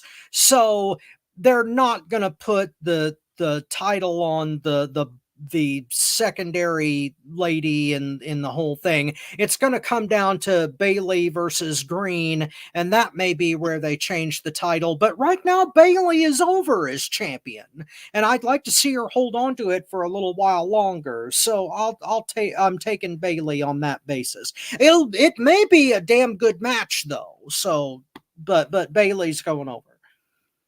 It's going to be clean sweep because I picked Bailey, and I picked Bailey as well. I do agree with you, Rob. I think it could be a really good match. So, Piper Niven is a phenomenal talent, though. But just like Marcus said, though, they're not putting a title on her. Like, when you look at that women's division, outside of the fact that they're in Scotland, I'm surprised that Piper Niven even getting a shot. Well, see, old habits die hard, and WWE Creative not only has a problem if you're too small, but if you're too big too. Yeah. So yeah, that tracks as well. Like, you can't be too small as a guy, but you can't be too big as a woman. Exactly. And you can't be too plain looking as a woman. See Holly, Molly. Mm-hmm. Our next match for the Intercontinental Championship, we got Sami Zayn defending his title against Chad Gable. Rob, who you got? I've got Gable here. I mean, it's now or never. If Chad Gable loses this match and loses the IC title to Zayn again, then it's probably a good sign that he is on the same path Ricochet is and that he's on his way out, because that's been rumored too. But Gable is a fantastic talent in the ring. The match, the triple threat with him, Zayn, and Reed at the last show was awesome. It was tremendous triple threat done the right way. So Gable's got the talent to pull it off, but again, too small. Gable has always been too small, too short, and they're just not gonna put him over unless they're absolutely forced to. So if Gable loses here, then he's going to be out on his way out of the company. So I'm thinking they want one more like decent push with him before he's out the door. So I'm going with Gable. I'm gonna go next, Marcus. You're gonna be last on this one. Only because I kind of echo on a lot of what Rob said, though. But real quick, though, Ty picked Sammy, and she actually elaborated on this one, though. She thinks Sammy's going to win because she thinks the F Academy is going to cost Gable the title. She thinks they're going to turn on him, and cause him to lose and separate from them. Me personally, though, I agree with you, Rob. It's now or never for Gable. He's one of the best talents they have in there. You can't keep having him lose these matches. You cannot. The only reason I can see Chad Gable losing this match is if they don't re-sign him. And I think of all the people we had coming up as far as like, will they stay? Won't they stay? What they have vested in Gable over the last like year or so, I don't think I would be shocked if they don't re-sign Gable. And I think Clash at the Castle is going to be that indication. I think they're going to show them that we have faith in you. We're going to move forward with you. We're going to push you. not necessarily world title push. I don't see him ever being a main eventer in WWE. I don't see that. Not saying he's not good enough to be. His size is the reason I don't see him being that. Can he be a dominant mid-card person? Absolutely. I think that's going to be his role there. And I don't see his role being any different if he left and went somewhere else, though. They got to put the title on him now. With all the stuff they've been doing, you can't have him keep losing these matches. You cannot. You cannot. I don't know what they're going to do with Alpha Academy, but he can't be berating his team losing these matches. He cannot. For the angle, everything, and his talent, I had Chad Gable winning this match. Mark, it's going to be like split here, or is it going to be 3-1? No, it's going to be a split. I've been praising Gable for months now, and I really, really, part of me really hopes he wins this and they get the company behind him. But one thing I've been reading on the quote unquote sheets that has changed my mind is that all this week and some of last week I've been reading that WWE has changed its plans and they're really going to get behind Breaker. And I really think that the original plan was for Gable to win this belt, but now I'm thinking the plan is for, like Ty said, Otis is going to cost Gable the belt, and Breaker is going to get that Intercontinental title at SummerSlam, and going to be behind a big push behind that. That's what I think is going to happen. But you can really do that with Chad Gable and still put it on Breaker or SummerSlam. Yeah, but it's not the same. It's not the same with Sammy. Sammy's that sympathetic character, and he would sell like hell for Breaker. I mean, he would make Breaker look like a gazillion bucks at SummerSlam, and that's just what Breaker needs. If they got, based on what I'm hearing, they got planned for him. So you think it make Breaker full-fledged heel? Oh, he's a full-fledged heel now. Not full-fledged. I don't know. Maybe I like him. Look what he's doing with Ricochet. I don't know if you've been watching. He's unquestionably. Okay, yeah, never mind. I'm not looking at overall picture. I'm looking at my picture. I love Breaker. I love Breaker. Well, okay, Breaker would be a more effective heel against Sammy than he would a babyface against Gable. Marcus is right on that one. Probably. Yeah, it makes sense. It does. Our next match. Actually, our next match, because I'm saving the other one for last.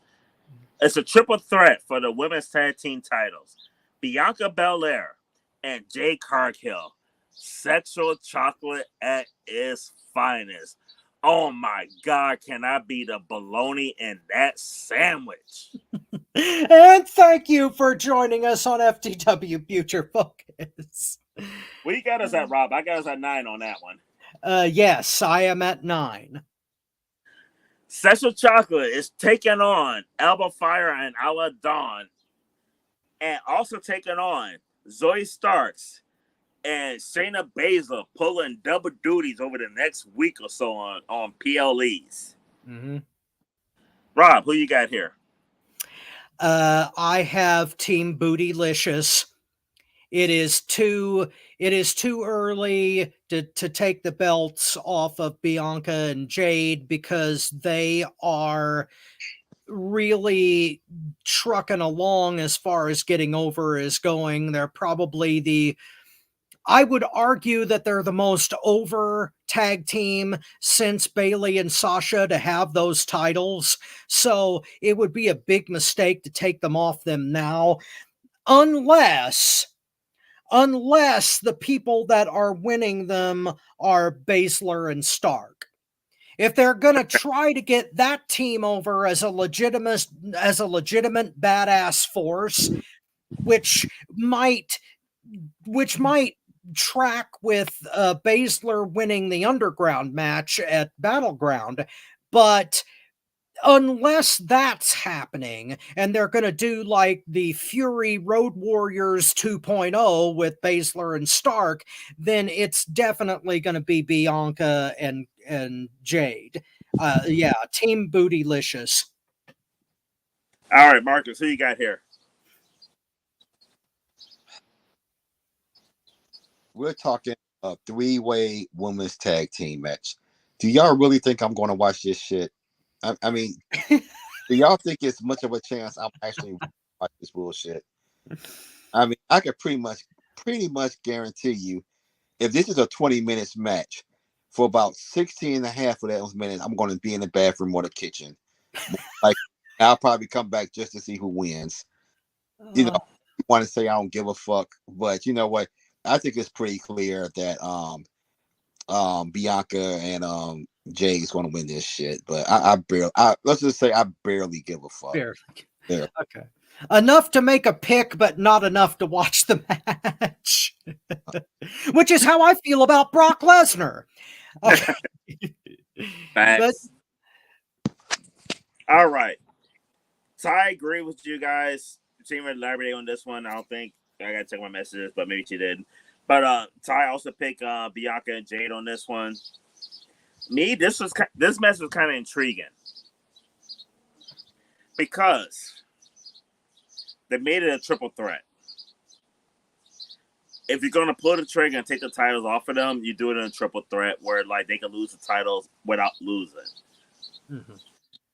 But star power is big. This team is over.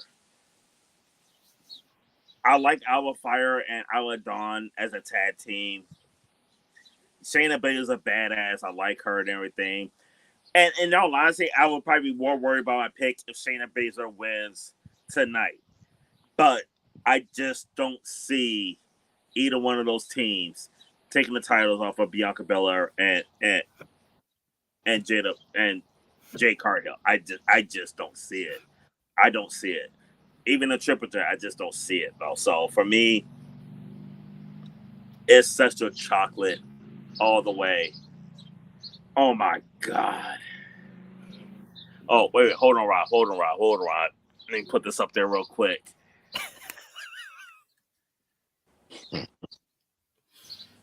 If I could be the chocolate stick giving them the cream filling in that fucking tag team, God damn, I'll do that every single goddamn week, and both of them twice on Sunday. Jade Cargill and Bianca Belair, oh my God.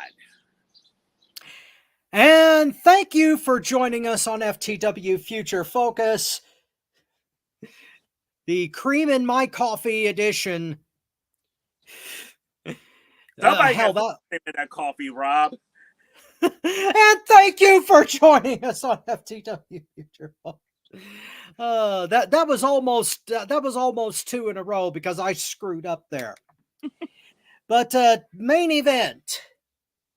The main event for this pay-per-view is the I Quit match between Mark Henry, the phenomenal AJ Styles, and Cody Rhodes. I'm going to take lead on this one. I'm going to let you guys finish this off, though, because Ty picked Cody, of course. I'm picking Cody on this one as well. I like how they're doing this, though. I mean, my tapped out thing last week was like the AJ Styles pulling Mark Henry, but Cody's growing on me. Cody is really growing on me. I'm sick of his story. Sick of a lot of stuff with Cody, but Cody has really improved on the stick. He has really improved on the stick, in my opinion. And the way they tied it in, we're like, oh, you're gonna act like you're gonna quit last week? Well, I'm gonna make you wish you quit because you're gonna quit at this next pay-per-view. I love Cody in this feud. We know we're gonna see a great match with these two. We know we're gonna see a great match with these two. I am really looking forward to this match. In my opinion, we know who's gonna win. but I'm excited for this match. I like this feud. I like what they're doing. I got Cody Rhodes winning it, but I'm enjoying this. I'm really enjoying this though. So it's like, sign me up for this. Sign me up. And I love I Quit matches. So, Marcus, who you got on this one? It's just easy, Cody. I think this is going to be a really good match as well. I like the way they're. I'm glad that they're doing something with AJ on this. I would almost rather this be just another regular match than an I Quit match. I think it's going to take away from the overall wrestling. I still think it's a match, and it's a nice way to fill the gap of a program until they start building for Cody versus Gunther at SummerSlam. But I'm definitely going with Cody on this. I'm sorry, it's gonna be Gunther versus Damian Priest at SummerSlam. Okay.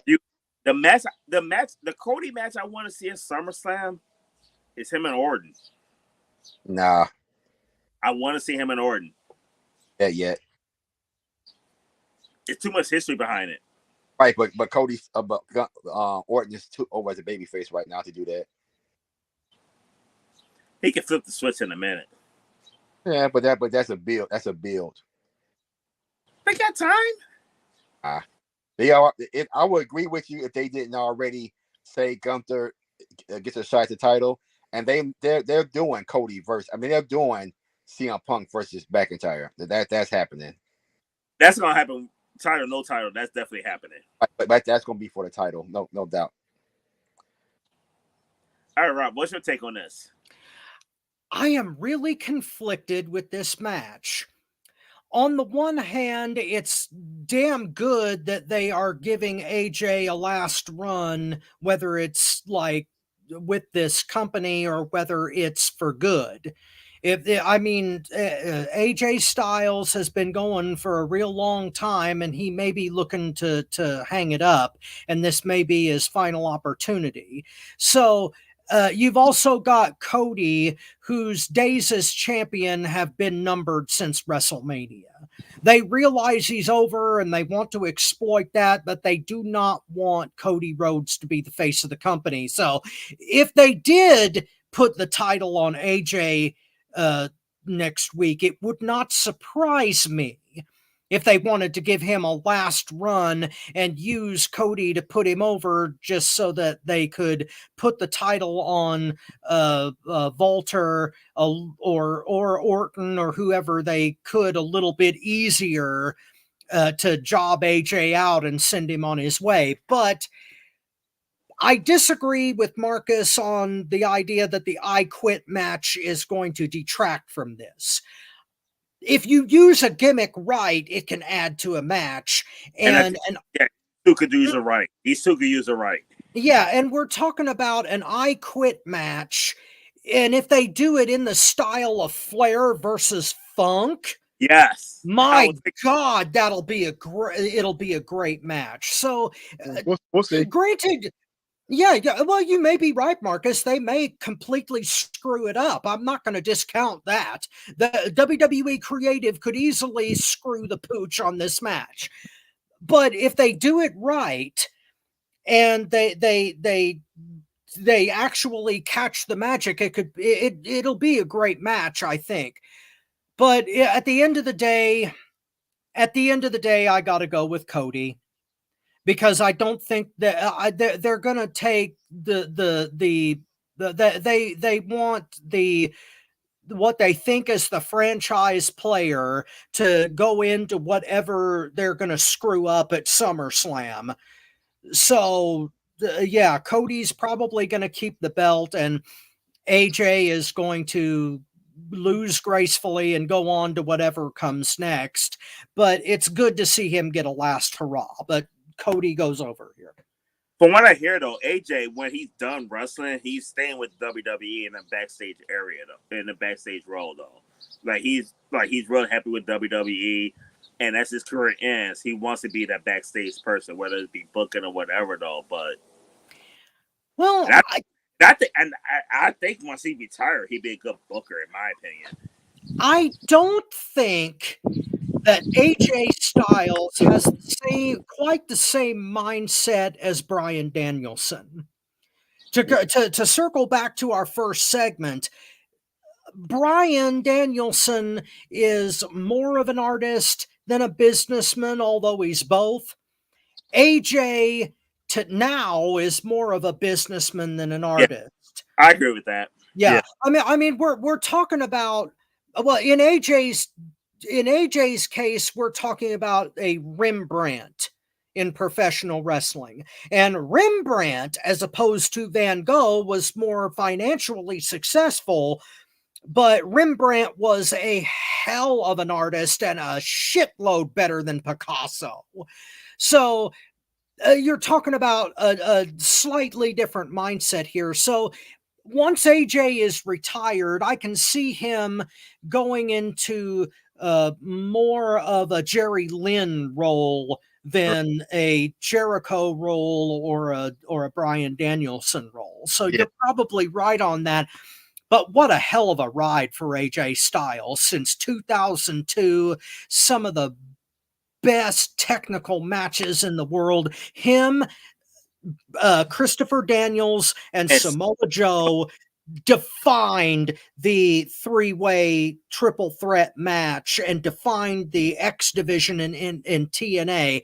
And just, if he retired now, if he retires after this match, AJ Styles has nothing to prove. Yeah. I no, could definitely be an agent, definitely being an agent, working with two guys and laying out their match, helping them lay it out. I could even see him at some point in time, being what's his name, Pat. Pat Patterson. Right. I could see him being like the main agent at some point. Mm. Fine. yeah, Wait. definitely. Yeah, where he works with the main event guys on laying out their matches more so than an actual booker, I think. Mm-hmm. I mean, And and you go can't ahead. tell me the product would not be good with him in that role. Oh, it would be excellent. The only problem is Bruce Pritchard. But in that case, it would be 2 against 1, with Pritchard possibly taking the back seat or getting outvoted because but yeah, Triple H, AJ Styles, and somebody other than Bruce Pritchard would really bring the product up in ring. Okay, we got some time. A So little bit. let's go back to Becky Lynch.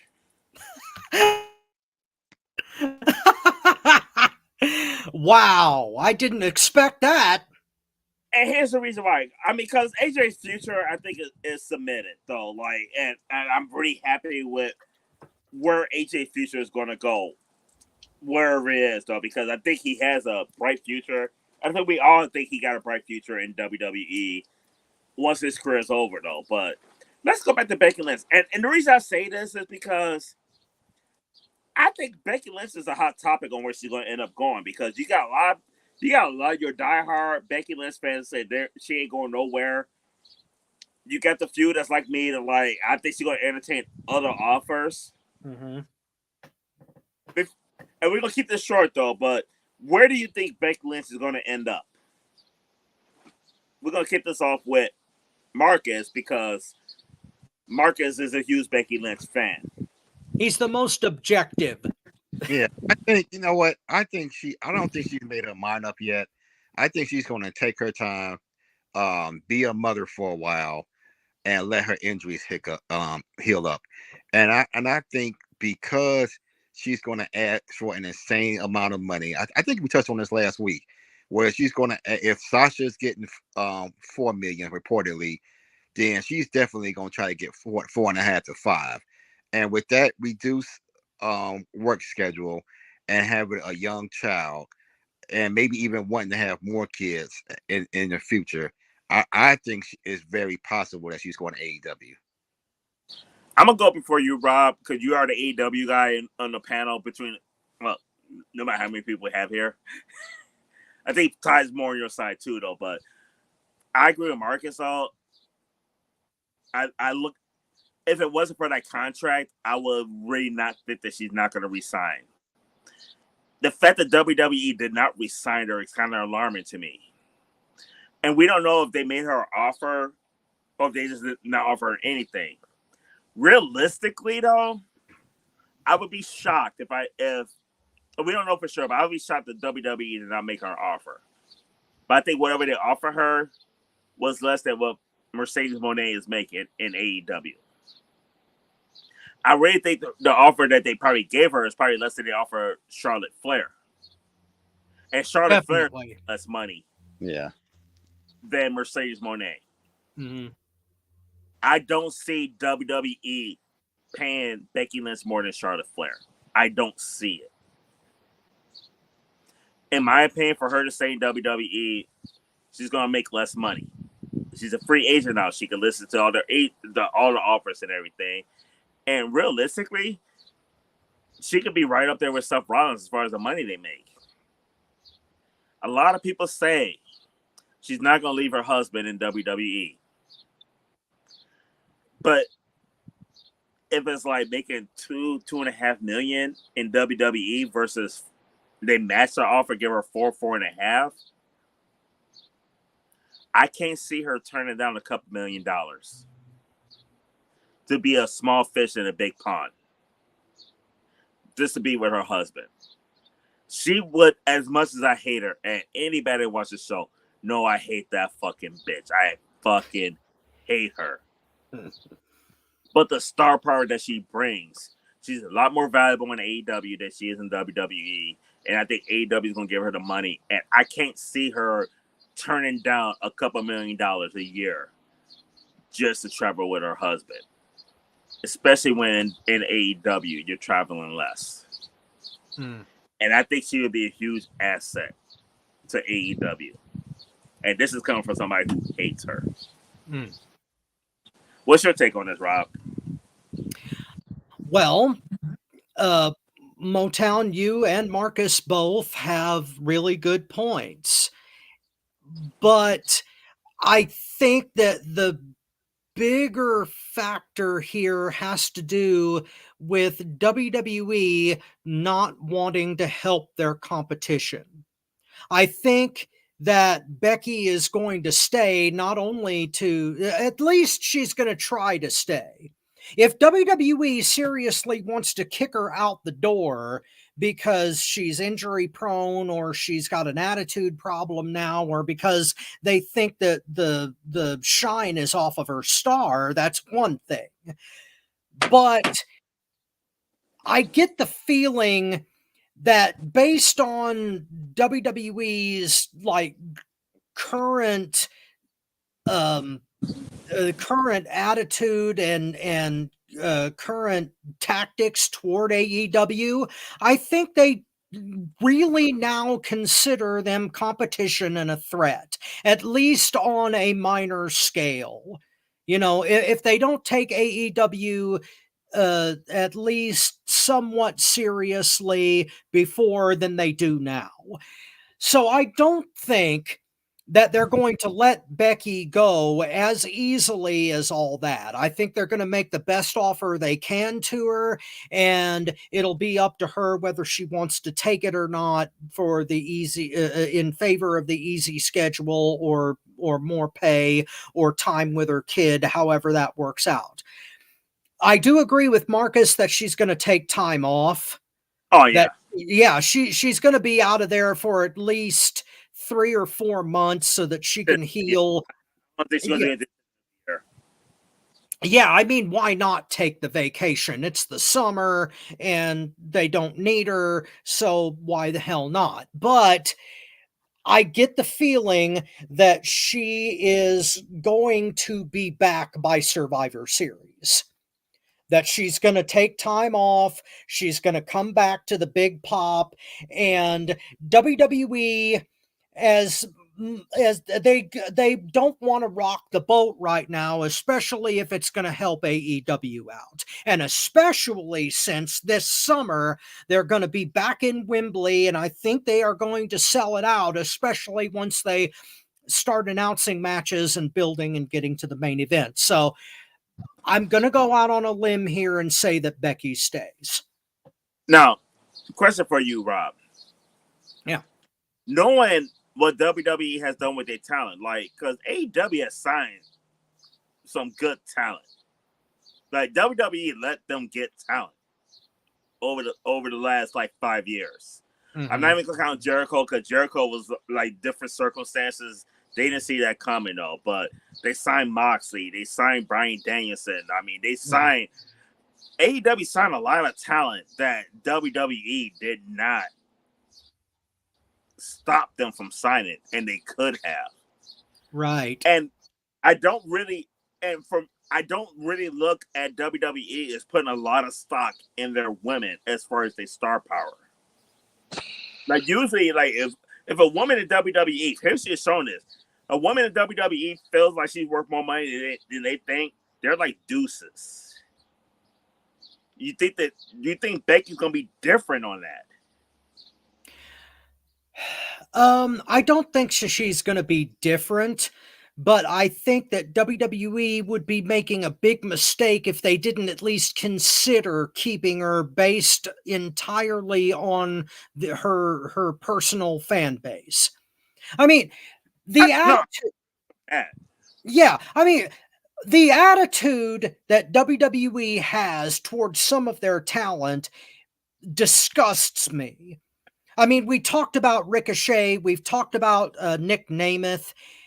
The guys that WWE, the talent that WWE disregards and throws away have benefited AEW more than anything else. Swerve Strickland, Exhibit A. WWE slept on Swerve. They screwed him up. They threw him away. And now he is a badass world champion in an up and coming company that's 5 years old and getting ready to go to Wembley for the second time and maybe sell it out for the second time. If Becky does go to AEW, who the hell knows how much noise she's going to make? I'm sorry, I didn't mean to cut you off. No, Swerve is one of the best champions they've had in AEW, in my opinion. He's one of the top champions. Like, I don't have to sit and think about like champions I thought was better than him. Off the top of my head, it's really hard. I mean, I definitely put him ahead of Adam Page. It might be blasphemy, but at this point, because of like the drama and the health issues and being healthy, I put him ahead of CM Punk, and CM Punk was probably the most profitable champion. I have him with the Mox as far as effective champion. Like, I will put him in the same category as Samoa Joe. Like, Samoa Joe was men's champion. Like, they fucked up with Swerve. Yes, badly fucked up with Swerve. And that difference in attitude towards talent is one of those things that makes me side with the revolutionaries here. Because as much as we complain about AEW signing ex-WWE guys the way TNA did, and that's a valid argument, not saying it isn't. Go back to WCW. When they get that argument, I think they get compare more to WCW than TNA. Okay, that's also very valid, but it's the attitude towards the guys that they pick up. AEW may not use them right, and I'm sure Marcus can point that out, and he's right. He's right that AEW sometimes doesn't utilize talent any better than WWE does, but their attitude toward the guys that they want as opposed to the guys that they don't want is key here. AEW may not have something for somebody, but at least they greet them with open arms.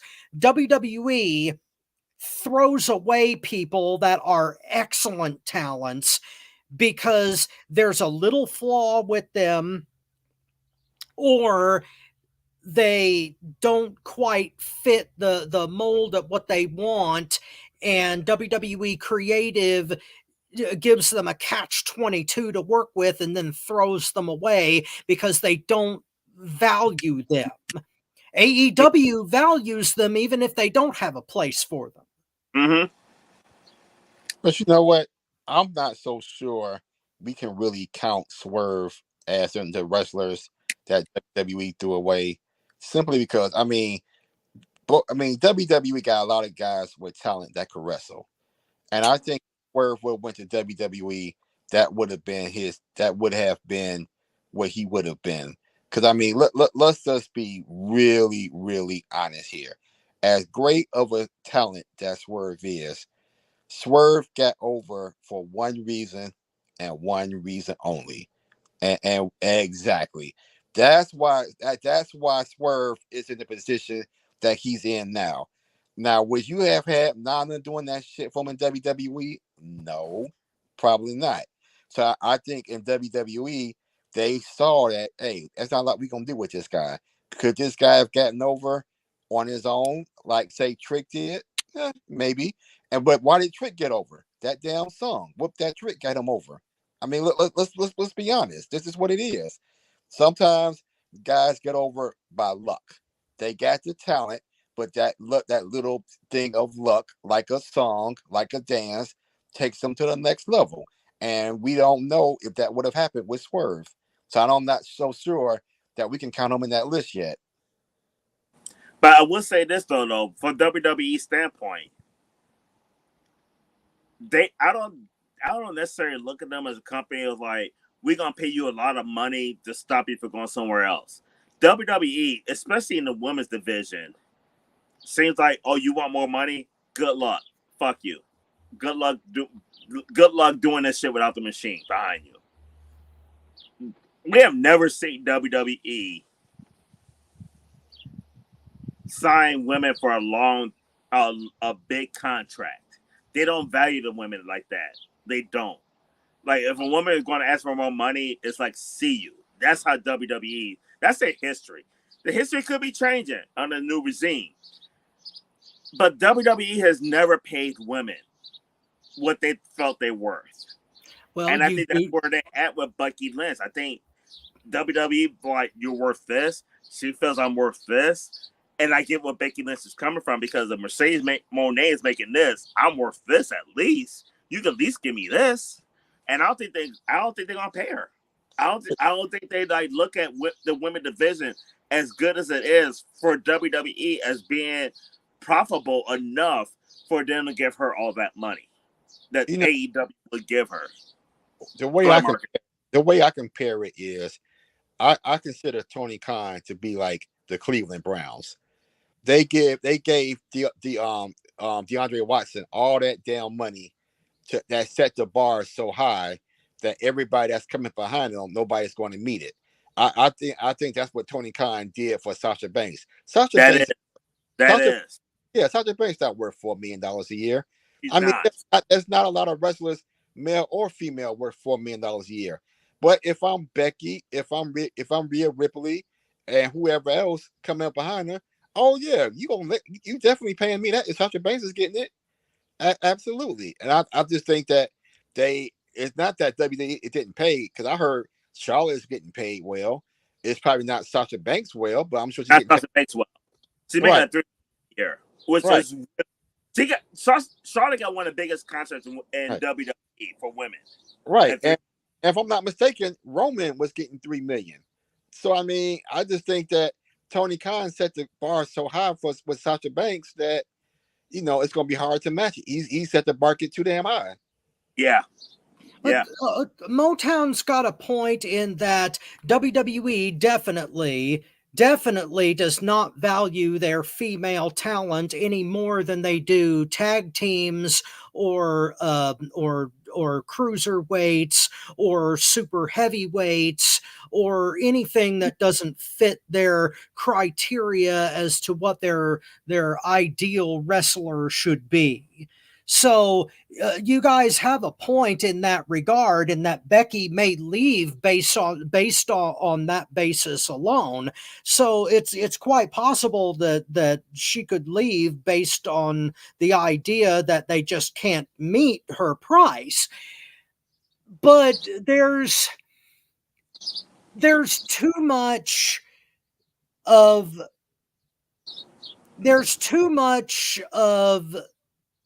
negative for Becky leaving on her own as opposed to WWE holding on to her just to keep AEW from having her. And based on Swerve's success, lucky or unlucky though it may be, if Becky were able to find the same success, it would just chip away more at WWE's attempt to get their monopoly back. So that might be their motivation for keeping her.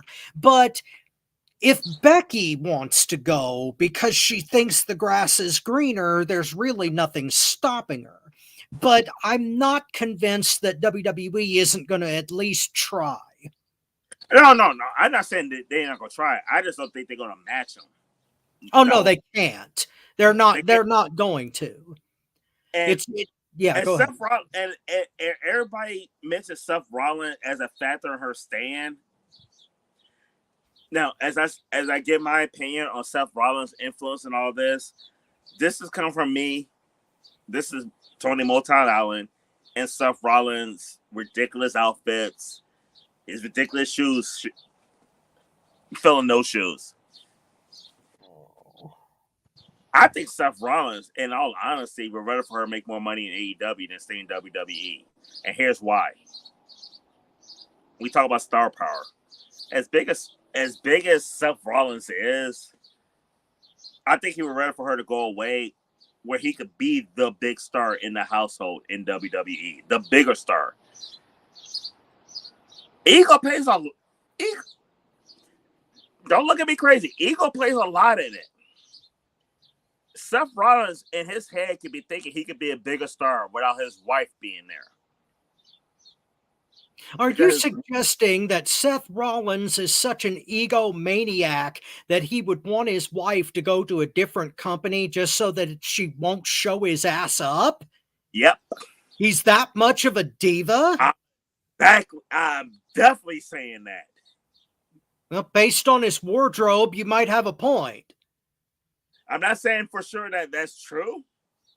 That's my take on it, but it would not surprise me at all. I think Seth Rollins probably in her ear, like, because we all agree she's gonna make more money in AEW and WWE. That's a fact, right? Mm-hmm. He probably tell her to take that money, go elsewhere. Not only just for the money though, but he's not gonna be in his wife's shadow in WWE. More importantly, on Raw, because they work the same show. He's in his wife's shadow. Whether it's right or not, me personally, I don't think it's rightfully so. Seth Rollins is a better talent than Becky Lynch could ever be, but he's in his shadow. He's Becky Lynch's husband. See, I don't think he's in her shadow at all. I think she is. I think he is. I don't see it that way at all. I just think it's a very simple thing of it's hard for a young child to have two parents working a WWE schedule. I think as simple as that Becky being the mother is going to make just as much money and be home more while Seth is on the road more. I think that's a huge factor too, though, because it's like even though they could take the child on the road with them, that ain't the same as like the mom having so much time at home where she could be home with the child as much versus like being on the road with the child all that time. I think that's a factor too. I do think that's a factor too. Yeah. Well, speaking of children, they might also be thinking of having more.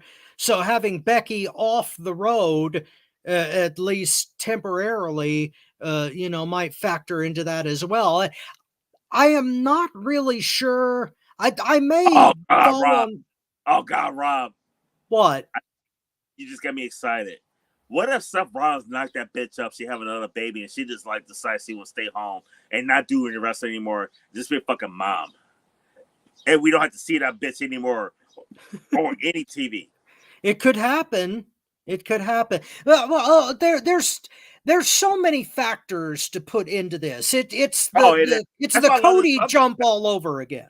Yeah, that's why I love this subject, but it's going so many different directions. There's so many fucking factors in this. Okay, the only thing that I don't like about it is that it deepens this artificial divide and in the fandom that we've got now, where we've got the the ultra factions, and admittedly, I feed into this sometimes because I have a lot of bones to pick with WWE.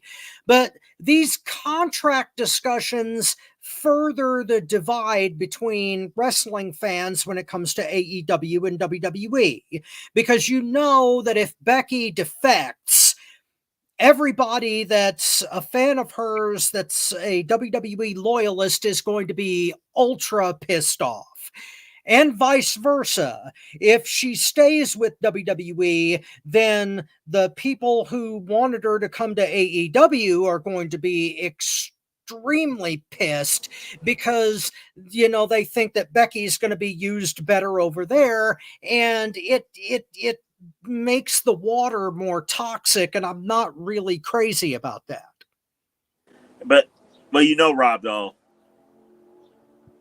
them signing her would help that division immensely. Well, see, I think they're coming up though. I think Mercedes and the hype around her has lit a fire of sorts underneath the women's And they had a division. sound there. I mean, because you don't like her, but Timeless Toni Storm, I fucking absolutely love. I do. And I think Julia Hart is still fucking green, but she got so much potential. And the other one I love is fucking Sky Blue. Yeah, Sky Blue is really getting over right now. And when you look at her matches now versus when she first got there, you can see how much she has grown, how much she has improved in her time there. Well, hell, she used to be a cheerleader. Now she's the female Undertaker. Right? Yeah. But for once and for all, I don't hate Toni Storm. I hate the gimmick. I have always loved Toni Storm. Even when Bobby was calling her cornflakes, I was defending her. Yeah. And she's talented out the ass. She had a good match with Serena Deeb. But for me, and granted, this is my own foible, but for me, the damn gimmick is rotten and it gets in the way. I don't care how over it gets. Doink the Clown got over, and that still sucked. Whoa, the blast. Evil Doink I loved. I loved Evil Doink. That was later, when he was on the independent circuit. When he was still in WWE and still Matt Bourne, it was okay, but later on, it just got ridiculously stupid. Like gobbledygooker level stupid, and I just cannot live with it. I ain't gonna say it's that bad. Gobbledygooker is a whole different level of dumb. And a disservice to Hector Guerrero. That was no, absolutely not. All right, we're at the 6:15 mark, I think, guys. Mm-hmm. Anybody want to share anything before we wrap this up? Marcus, anything else on your mind? That was just a great show. Thank you. Very lovely. Well, since we have all talked ourselves out here, I think it's time to wrap things up, especially since we just about covered everything on the show in, I believe, record time. Yes. So on behalf of Wait. This is for Marcus. Sweet. Oh, there you go. Sweet. One other thing. You guys know more about this than I do, but was there a really bad foul against Caitlin Clark that pissed everybody off? Yeah.